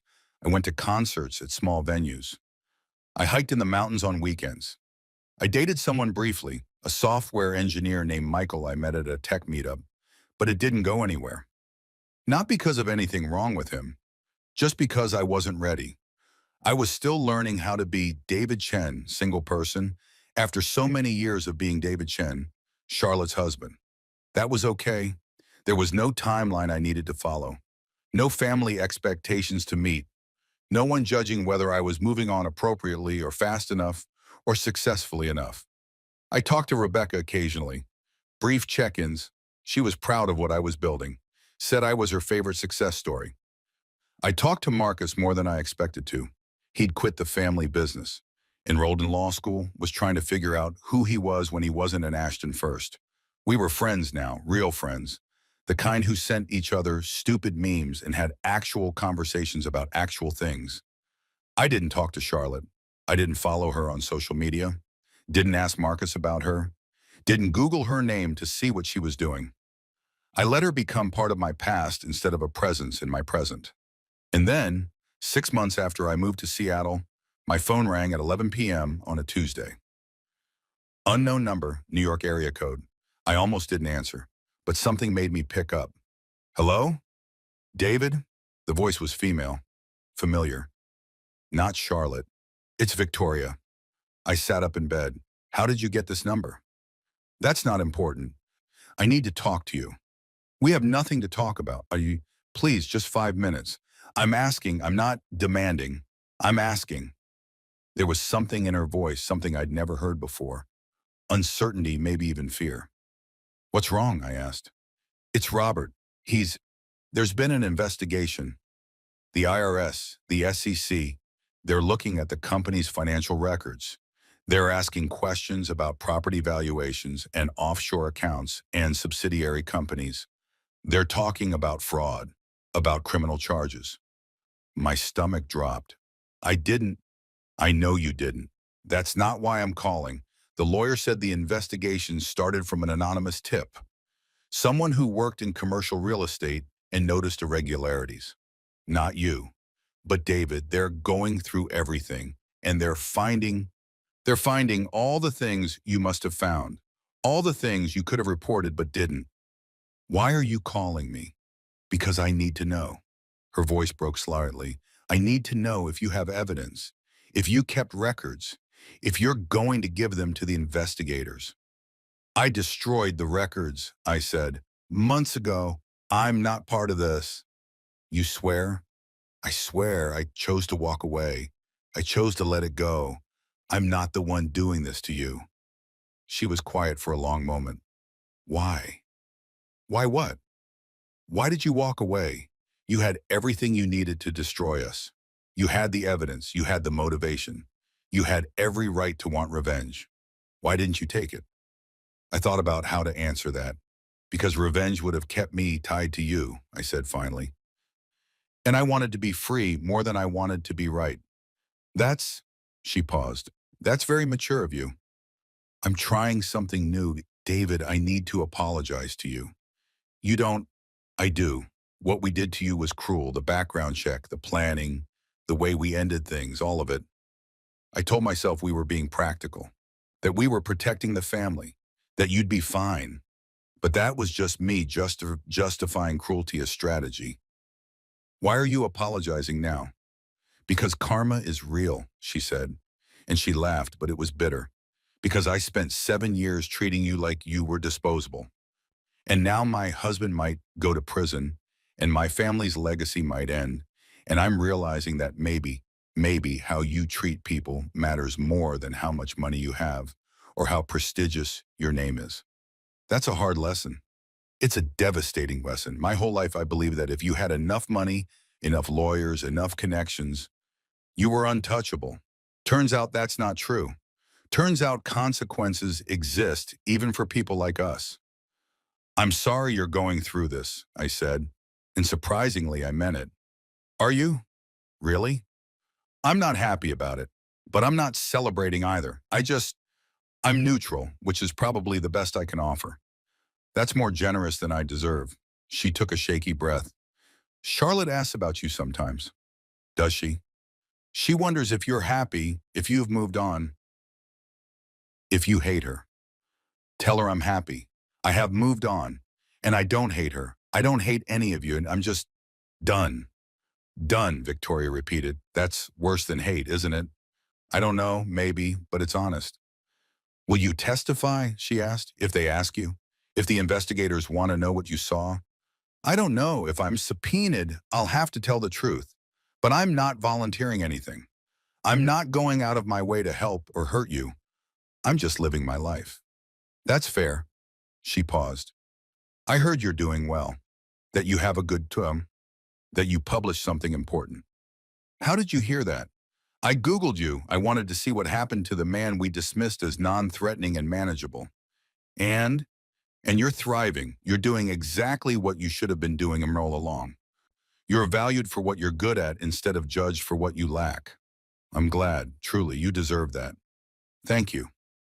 I should go. I just needed to know if you were part of this investigation and to apologize, even if it's too late. It's not too late for an apology. It might be too late to fix what was broken, but it's not too late to acknowledge it was broken. You're very kind, much kinder than I would be in your position. I'm not kind. I'm just tired of carrying anger. It's heavy. Yes, she said softly.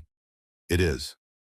After she hung up, I sat in the dark of my bedroom, processing the conversation. The investigation wasn't my doing. Someone else had noticed. Someone else had reported.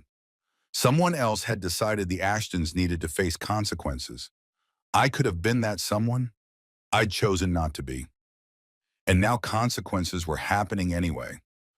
The universe had its own algorithms, its own way of solving problems. I didn't need to be the one implementing them. I felt nothing, not satisfaction, not vindication, not even curiosity about what would happen to Robert or the company or the family name. Just nothing. They'd moved from present tense to past tense in my life, and that was exactly where I wanted them to stay. A year after leaving Charlotte, I published the paper that changed everything. It was called Emergent Error Correction in Topologically Protected Quantum Systems, a new framework. The title was dense, academic, the kind of thing that would make non-specialists' eyes glaze over immediately. But in the quantum computing world, it was a bomb. The core idea was what I discussed with my team that first day. Instead of correcting quantum errors after they happen, we could design systems where the quantum states themselves were inherently resistant to the types of errors we knew would occur. By using the topological properties of certain quantum systems, essentially the shape and structure of how quantum information was stored, we could create error correction that was native to the physics rather than imposed from classical computing theory. It was theoretical. It would take years, maybe decades to implement practically, but it solved a problem that people had been working on for 20 years. The paper was accepted to Nature, one of the top scientific journals in the world, the kind of publication that makes careers. My phone exploded. Interview requests from science journalists, speaking invitations from conferences, job offers from universities and tech companies. A profile in Wired that called me one of the most promising minds in quantum computing. Karen called me into her office. "So," she said, grinning, "you're famous now." "I'm not famous. The paper is getting attention." "That's different." "David, Google is calling, IBM is calling, Microsoft is calling. They want to hire you. They want to fund your research. They want you to consult. You're famous. That's overwhelming. It's also deserved. You did something genuinely innovative. You solved a problem everyone said was impossible. You earned this." "What do I do? What do you want to do?" I thought about it. "I want to stay here. I want to keep teaching. I want to keep working with my team. I want to develop this theory further. I don't want to be famous. I just want to do good work." "Then do that. Turn down the job offers. Do the consulting remotely if you want the extra money. Give talks at conferences if you want to share the work. But stay here. Keep doing what you're doing. We'd like to make you a full professor, by the way, with tenure, if you're interested." "I'm interested." "Good, because you're exactly the kind of faculty we need. Someone who's brilliant but also kind, who publishes groundbreaking work but also cares about teaching, who values collaboration over competition." After I left her office, I sat in my own office for a while, looking at the framed copy of the paper on my wall. A year ago, I'd been teaching adjunct classes and sleeping on a mattress on the floor, and trying to figure out who I was after my marriage imploded. Now I was a full professor with tenure, an author of a Nature paper. Someone science journalists wanted to interview. It was surreal. My phone buzzed, a text from Marcus. "Saw your paper in Nature." Well, saw the headline. Didn't understand a word of the actual paper. but very impressed anyway. Congratulations. I smiled. Type back. Thanks. How's law school? Hard. Humbling. Good. I'm learning that being the dumbest person in the room is actually healthy for me. That's growth. That's therapy. Speaking of which, my family situation has updates if you care, only if you want to share. Dad's case is ongoing, likely settlement with fines. No jail time probably. Mom is selling properties to pay legal fees. Melissa is engaged to someone even richer than us, so she'll be fine. And Charlotte? There was a long pause. Charlotte is in California, working for a nonprofit. Something about affordable housing. She says it's her penance. I think she's actually good at it. She asks about you sometimes. What do you tell her? That you're doing great, that you're happy, that you don't hate her. She doesn't believe the last part. I don't hate her. I know, but she doesn't believe it. I think she needs you to hate her. It would make what she did make more sense. You being happy and successful and not angry, it breaks her narrative. That's not my problem, I know, but I thought you should know. Thanks for the update. Congrats again on the paper. You're doing exactly what you should be doing. Exactly who you should be. I set down the phone. Charlotte was in California working for a nonprofit, doing penance. I felt glad, not for me, for her, because it meant she was trying, growing, becoming someone different than who she'd been. That was more than enough. 2 months later, I was interviewed by a podcast called The Genius Code. It was one of those long-form interview shows where they talked to scientists and artists and thinkers about their work and life and philosophy. The host, a woman named Dr. Sarah Chen, no relation, was smart and prepared and asked good questions. So, she said about 40 minutes into the interview, your paper came out last year and made a huge splash. But looking at your CV, you were teaching as an adjunct at a small university before that. What changed? I changed, I said. Can you elaborate? I thought about how to answer. We were recording in a studio in Seattle. There were cameras and microphones and people watching behind glass. But somehow it felt intimate, like a conversation between two people who both understood what it meant to love ideas. I spent a lot of years making myself smaller, I said. Quieter. Less.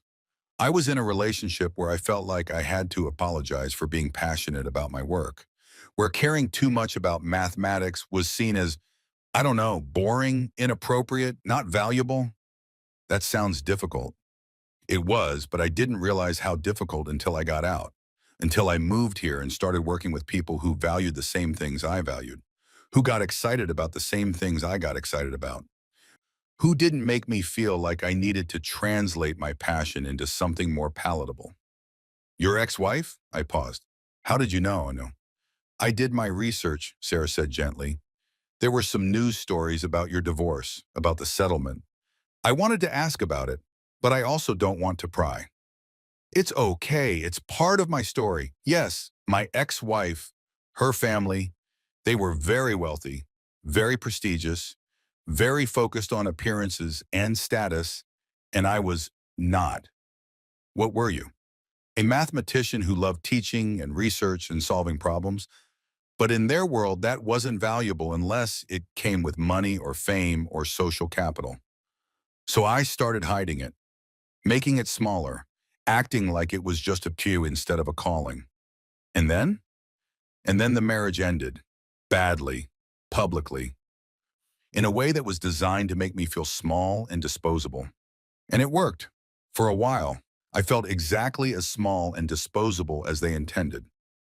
But then I decided to fight back, not by making them feel small, by refusing to stay small myself. I got a lawyer, I challenged their prenup, I demanded fair compensation.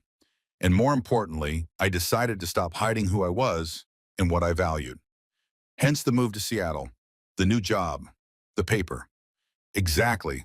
I stopped apologizing for being a mathematician. I stopped treating my work like it was less important than other people's work. I stopped making myself small so other people could feel big. That's powerful, Sarah said. And the paper, your breakthrough, came after that decision? Yes, because I was finally in an environment where I could be fully myself. where I could be obsessed with quantum error correction without anyone rolling their eyes or checking their watch or asking when I was going to do something more practical. I could just work, think, collaborate, create. There's a lesson in there, Sarah said. What lesson?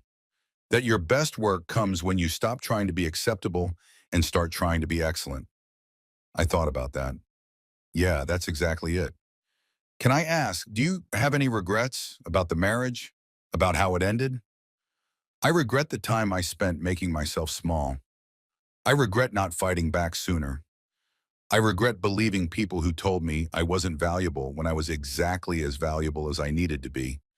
I just needed to find the right people to see it. What about the divorce itself, the way it happened? No, I said, I don't regret that. Because the way it happened, publicly, cruelly, with witnesses, made it impossible for me to pretend it was mutual or amicable or anything other than what it was, a rejection. And that rejection forced me to ask myself who I was going to be, whether I was going to accept their assessment of me or build my own. And you built your own. I built my own. The interview went on for another hour. We talked about the technical aspects of the paper, about quantum computing's future, about the relationship between teaching and research, about what it meant to think creatively in a field dominated by equations and proofs. When it was over, Sarah turned off the microphones and smiled at me. That was great, she said, really great. But can I tell you something off the record? Sure. The best part of this interview wasn't the stuff about quantum error correction. It was the stuff about your divorce, about choosing yourself, about refusing to stay small. That's the part people are going to remember. Really? Really, because everyone knows what it feels like to make themselves smaller for someone else. Everyone's been in a relationship or a situation where they had to hide who they really were to be acceptable. Your story, it's not just about quantum computing.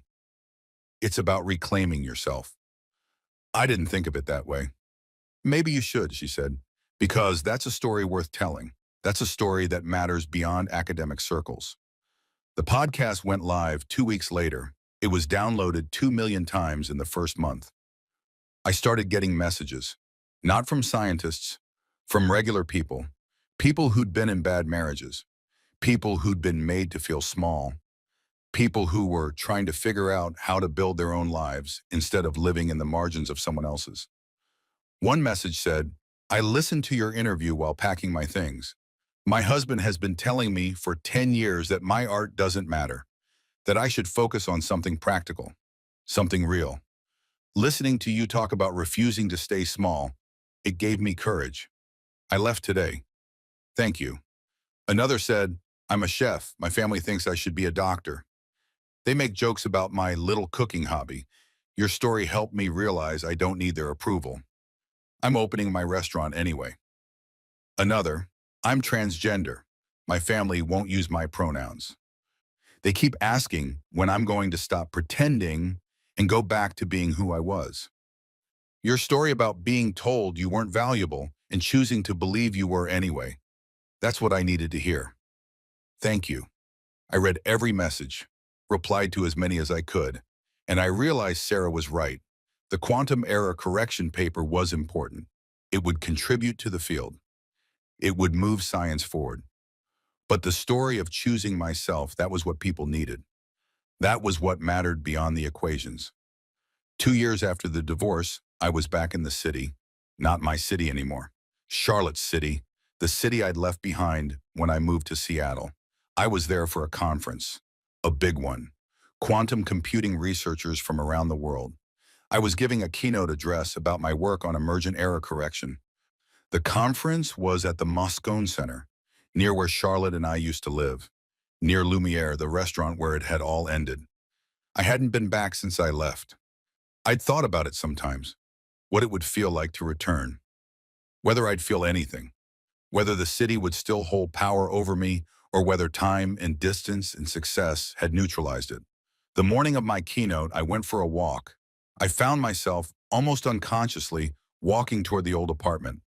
The building Charlotte owned, where we'd lived together, where I'd slept on the edge of the bed because I learned not to take up too much space. I stood outside looking up at the windows. I felt nothing. No anger, no nostalgia, no longing. Just the detached interest of someone looking at a building where they used to live. Like looking at childhood photos and recognizing your face but not quite remembering being that person. I kept walking. I ended up near Lumiere. The restaurant was still there. Still expensive, still exclusive. Still the kind of place that reminded you that some people had money and you probably didn't. I could have walked past it, but instead I went inside. Reservation? The host asked. Young, beautiful, trained to assess whether you belonged. No reservation, I said. Just want a drink at the bar. She hesitated, looked at my clothes, nice, but not Ashton nice. Looked at my face, familiar, but she couldn't place it. The bar is first come, first served, she said finally. I went upstairs. The bar was half full. Professionals having post-work drinks, a couple on what looked like a first date, a lone businessman doing emails on his phone. I sat at the bar, ordered a whiskey, expensive but not the most expensive. I could afford the most expensive now, but that wasn't the point. The bartender poured, set it in front of me, moved on to the next customer. I looked around. It looked different than I remembered. Smaller, maybe. Or maybe I was bigger now. Maybe I took up more space than I used to. Maybe I'd stopped apologizing for existing in rooms like this. I thought about the last time I was here. 2 years ago. My birthday, the envelope, the papers, Melissa's camera, Charlotte's silence. From all of us, Victoria had said. I'd thanked them, walked out, started my life all over, and now I was back. But not as the man who'd been discarded, as someone who'd been invited to keynote a major conference. Someone who'd published groundbreaking work. Someone who'd built a life that was entirely, completely his own. David? I turned. Charlotte was standing there. She looked different. Her hair was shorter. She was wearing jeans and a sweater, not the designer clothes I remembered. She looked real, like a person instead of a performance. Charlotte, I said. Hi. Hi, I thought that was you. What are you doing here? Having a drink. I mean in the city. Conference. I'm giving a keynote tomorrow. Right, of course. I heard about your paper. Congratulations. It sounded very impressive. You read it? I tried to read it. I understood maybe 10%. But Marcus explained it to me, said you basically solved something everyone thought was impossible. Marcus is generous. I solved one small part of one large problem. He also said you're famous now, in quantum computing circles. I wouldn't say famous. Successful then. Yeah, I said. Successful. How are you? Marcus said you're in California? San Francisco. I'm working for a nonprofit. We build affordable housing. It's different from what I did before. Different good or different bad? Different good. It's hard work, real work. Not just managing money or attending meetings or deciding which property to invest in. We actually build things. We actually help people. That sounds meaningful. It is. It's also humbling. I'm not in charge. I'm not the passer. I'm not the Ashton daughter. I'm just Charlotte, project manager. It's the first job I've ever had where my last name didn't matter. How does that feel? Scary, liberating. Like I'm finally figuring out who I am when I'm not performing for anyone. We looked at each other for a moment. Do you want to sit? I asked. She hesitated, then nodded, took the stool next to mine, ordered a glass of wine. We sat in silence for a moment. This is weird, she said finally. Yeah. The last time we were here, I know. I'm sorry for all of it. I've said it before, but I need to say it again. What we did to you, what I let them do to you, it was cruel. And I knew it was cruel, and I did it anyway. Wait, I now me. I asked, and I've never understood why. If you knew it was cruel, if you knew it would hurt me, why that way? Why so publicly? Why the camera? She looked down at her wine. Because my mother convinced me that if we did it publicly, if we had witnesses, you wouldn't fight. You'd be too embarrassed, too humiliated. You just sign the papers and go away quietly. And you believe that? I wanted to believe it, because the alternative was having a conversation. looking you in the eye and telling you I didn't want to be married anymore, facing your hurt directly. And I was too much of a coward for that. So you let your family do it for you. Yes, I let them do it. I participated. I made it possible. And that's the thing I'm most ashamed of.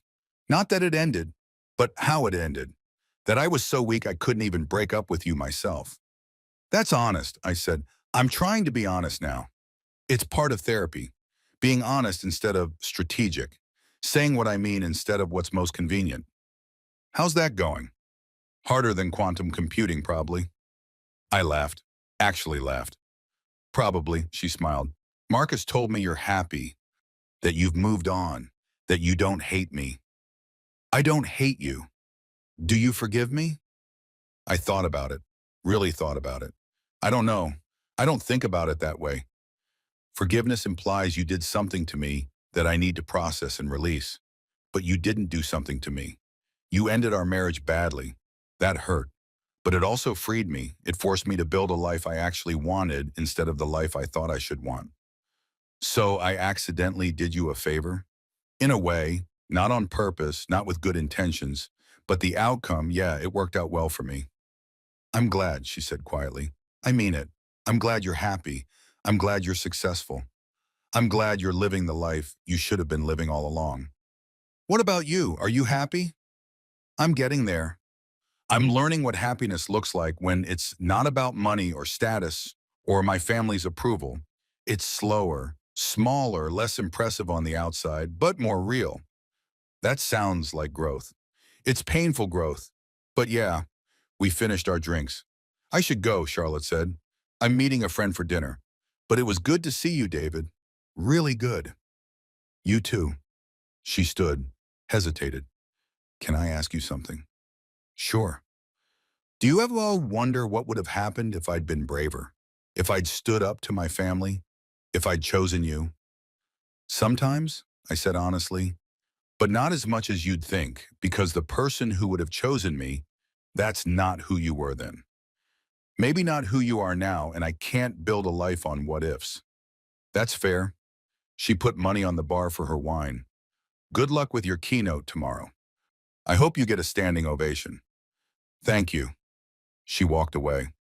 I sat there for a while longer, finishing my whiskey, thinking about what she'd said. Do you ever wonder what would have happened if I'd been braver? The honest answer was, yes. Sometimes I wondered, but mostly I was grateful she hadn't been. Because if she'd chosen me then, I would have stayed. I would have kept making myself small. I would have kept apologizing for taking up space. I would have never written the paper. I would have never become who I was now. Sometimes the worst thing that happens to you is the best thing that could have happened. The next morning, I stood backstage at the conference waiting to go on. 3,000 people in the audience. Researchers, engineers, students, investors, journalists. All there to hear about the cutting edge of quantum computing. All there to hear me. Karen was beside me. She'd flown in from Seattle to support me. Nervous? She asked. Terrified. Good. Terror means you care. If you weren't nervous, I'd be worried. What if I forget everything? What if I freeze up there? Then you remember that you're David Chen. You wrote a paper that changed the field. You're a full professor at one of the best research institutes in the world. You have nothing to prove to anyone, except to everyone in that audience. You have nothing to prove to them either. You're not here to prove anything. You're here to share, to teach, to contribute. That's it. I took a breath. Okay. And David? Yeah? Enjoy it. This is a moment you've earned. Don't spend it being afraid. Spend it being present. The moderator called my name. I walked on stage. The lights were bright. The audience was large. The screen behind me showed my title slide. Emergent Error Correction, a new paradigm in quantum computing.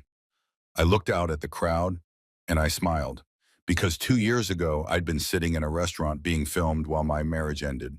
And now I was here, standing on a stage, about to talk about work I loved to people who cared about it. This was the algorithm I'd been building all along, not the quantum error correction algorithm. That was just the output. The real algorithm was refuse to be small. Do the work. Trust yourself. Build something real. And now I was here, at the solution, the answer to the problem. I began to speak. 2 years ago, I was at one of the lowest points in my life.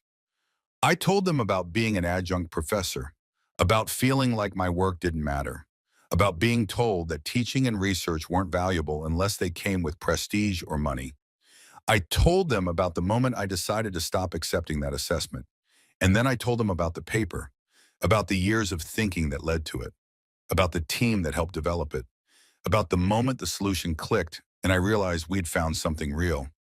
I walked them through the mathematics, the theory, the implications, the future applications, but I also told them about the human part, about why this work mattered, about what it meant to solve problems that seemed impossible, about the satisfaction of understanding something that had been mysterious. Quantum error correction is ultimately about protecting information, I said, about making sure that what's true stays true even in the presence of noise and interference. And in a way, that's what we all have to do. Protect the truth of who we are, even when the world is noisy, even when people tell us we're not valuable, even when we're made to feel small. We have to find ways to error correct our own lives, to build systems that protect what's essential, even when everything around us is chaotic. The audience was silent, listening. This paper isn't just about quantum computing, I continued. It's about resilience. It's about creating systems, whether they're quantum systems or human systems, that can withstand interference and stay true to their core function. That's what I hope my work contributes. Not just better quantum computers, but better ways of thinking about how we protect what matters. I finished the technical portion, showed my results, presented my conclusions, thanked my collaborators. The lights came up, the audience stood, they were clapping. It was a standing ovation. Karen had been right. I looked out at 3,000 people standing and applauding, and I felt something I hadn't felt in years. Pride. Not arrogant pride, not the kind that comes from being better than other people, but the quiet pride of knowing I'd done something hard, something valuable, something real. The pride of being exactly who I was supposed to be. After the keynote, there were questions, there were interviews, there were people wanting to discuss collaborations or offer funding or simply thank me for the work. I talked to everyone, answered every question, made time for the graduate students who nervously approached to ask about my research or seek advice about their careers. How do you know if you're on the right path? One of them asked. She was young, maybe 25, and brilliant and clearly terrified she was making all the wrong choices. You don't, I said. Not while you're on it. You only know in retrospect. But here's what I can tell you. If the work feels real, if it matters to you even when no one's watching, if you do it even if there was no payoff, that's probably the right path. What if people tell you it's not valuable? Then those are the wrong people. Find better people. That simple? It's not simple. It's incredibly hard, but it's true. At the end of the day, I went back to my hotel room, collapsed on the bed, checked my phone. There were messages from colleagues, from students, from Marcus, from Rebecca, from Amy and Jason and Sophia and everyone at the Institute. And there was one from Charlotte.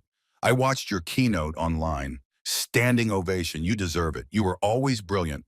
I'm sorry it took leaving me for you to be able to show it. Good luck with everything. I mean it. I read it twice. Then I typed, thank you. Good luck with your work too. I hope you find what you're looking for. I meant it. I did hope she found what she was looking for. I hope she figured out who Charlotte was when she wasn't performing. I hope she built a life that felt real instead of impressive. I just hoped it's somewhere far away from me. I deleted the message thread, not out of anger, just out of completion. We were done, finally, really done. The past tense had become permanent. 5 years after the divorce, I'm sitting in my office at the Institute. It's raining. Of course it's raining. This is Seattle, but it's a good rain, the kind that makes everything green and clean and new. On my desk, a copy of my second Nature paper, a photo of my research team, a coffee mug that says, Quantum Mechanics, it's not rocket science, it's weirder. a stack of papers to grade, a proposal for a new research grant that will fund the next phase of my work. On my walls, degrees, awards, photos from conferences, a framed screenshot of an article calling me one of the leading researchers in quantum error correction. In my phone, messages from colleagues around the world, invitations to speak, collaboration requests, photos from Marcus, who graduated law school and is now doing public interest work, a text from Rebecca, checking in because she does that sometimes, and sitting across from me, a graduate student named Wei. He's brilliant, nervous, asking for advice about his dissertation. I don't know if it's good enough, he's saying. I don't know if it contributes anything new. I don't know if anyone will care. Do you care? I ask. Yes. Then it's good enough. That's the only metric that matters at this stage. Does it matter to you? Are you answering a question you genuinely want to answer? But what if it doesn't get published? What if no one reads it? What if I spend years on this and it goes nowhere? I think about how to answer that, about all the years I spent asking similar questions. All the years I thought my work didn't matter because the Ashtons didn't value it. Here's what I learned. I say, the work matters whether or not other people recognize it matters. Your value exists whether or not other people acknowledge it. You can spend your life trying to prove yourself to people who will never see your value, or you can do the work that feels true and find people who already understand. How do you find those people? You do the work, the real work, the work you do even if no one was watching, and then the right people find you. That's what happened to you? Eventually, after a lot of mistakes and wasted time and years of being in the wrong places with the wrong people. But yeah, eventually I found the right people by being myself as loud as I could. Wei nods, takes notes, asks more questions. After he leaves, I sit in my office for a while, looking out at the rain. I think about the man I was 7 years ago. The man who went to a restaurant for his birthday and got divorce papers. Who walked out with nothing but a settlement, offer he hadn't accepted yet, and a plan he hadn't told anyone about. That man feels like a stranger now. Not because I've changed completely, but because I've become more myself, more comfortable in my own skin, more willing to take up space, more confident that my work matters, that my life matters, that I matter.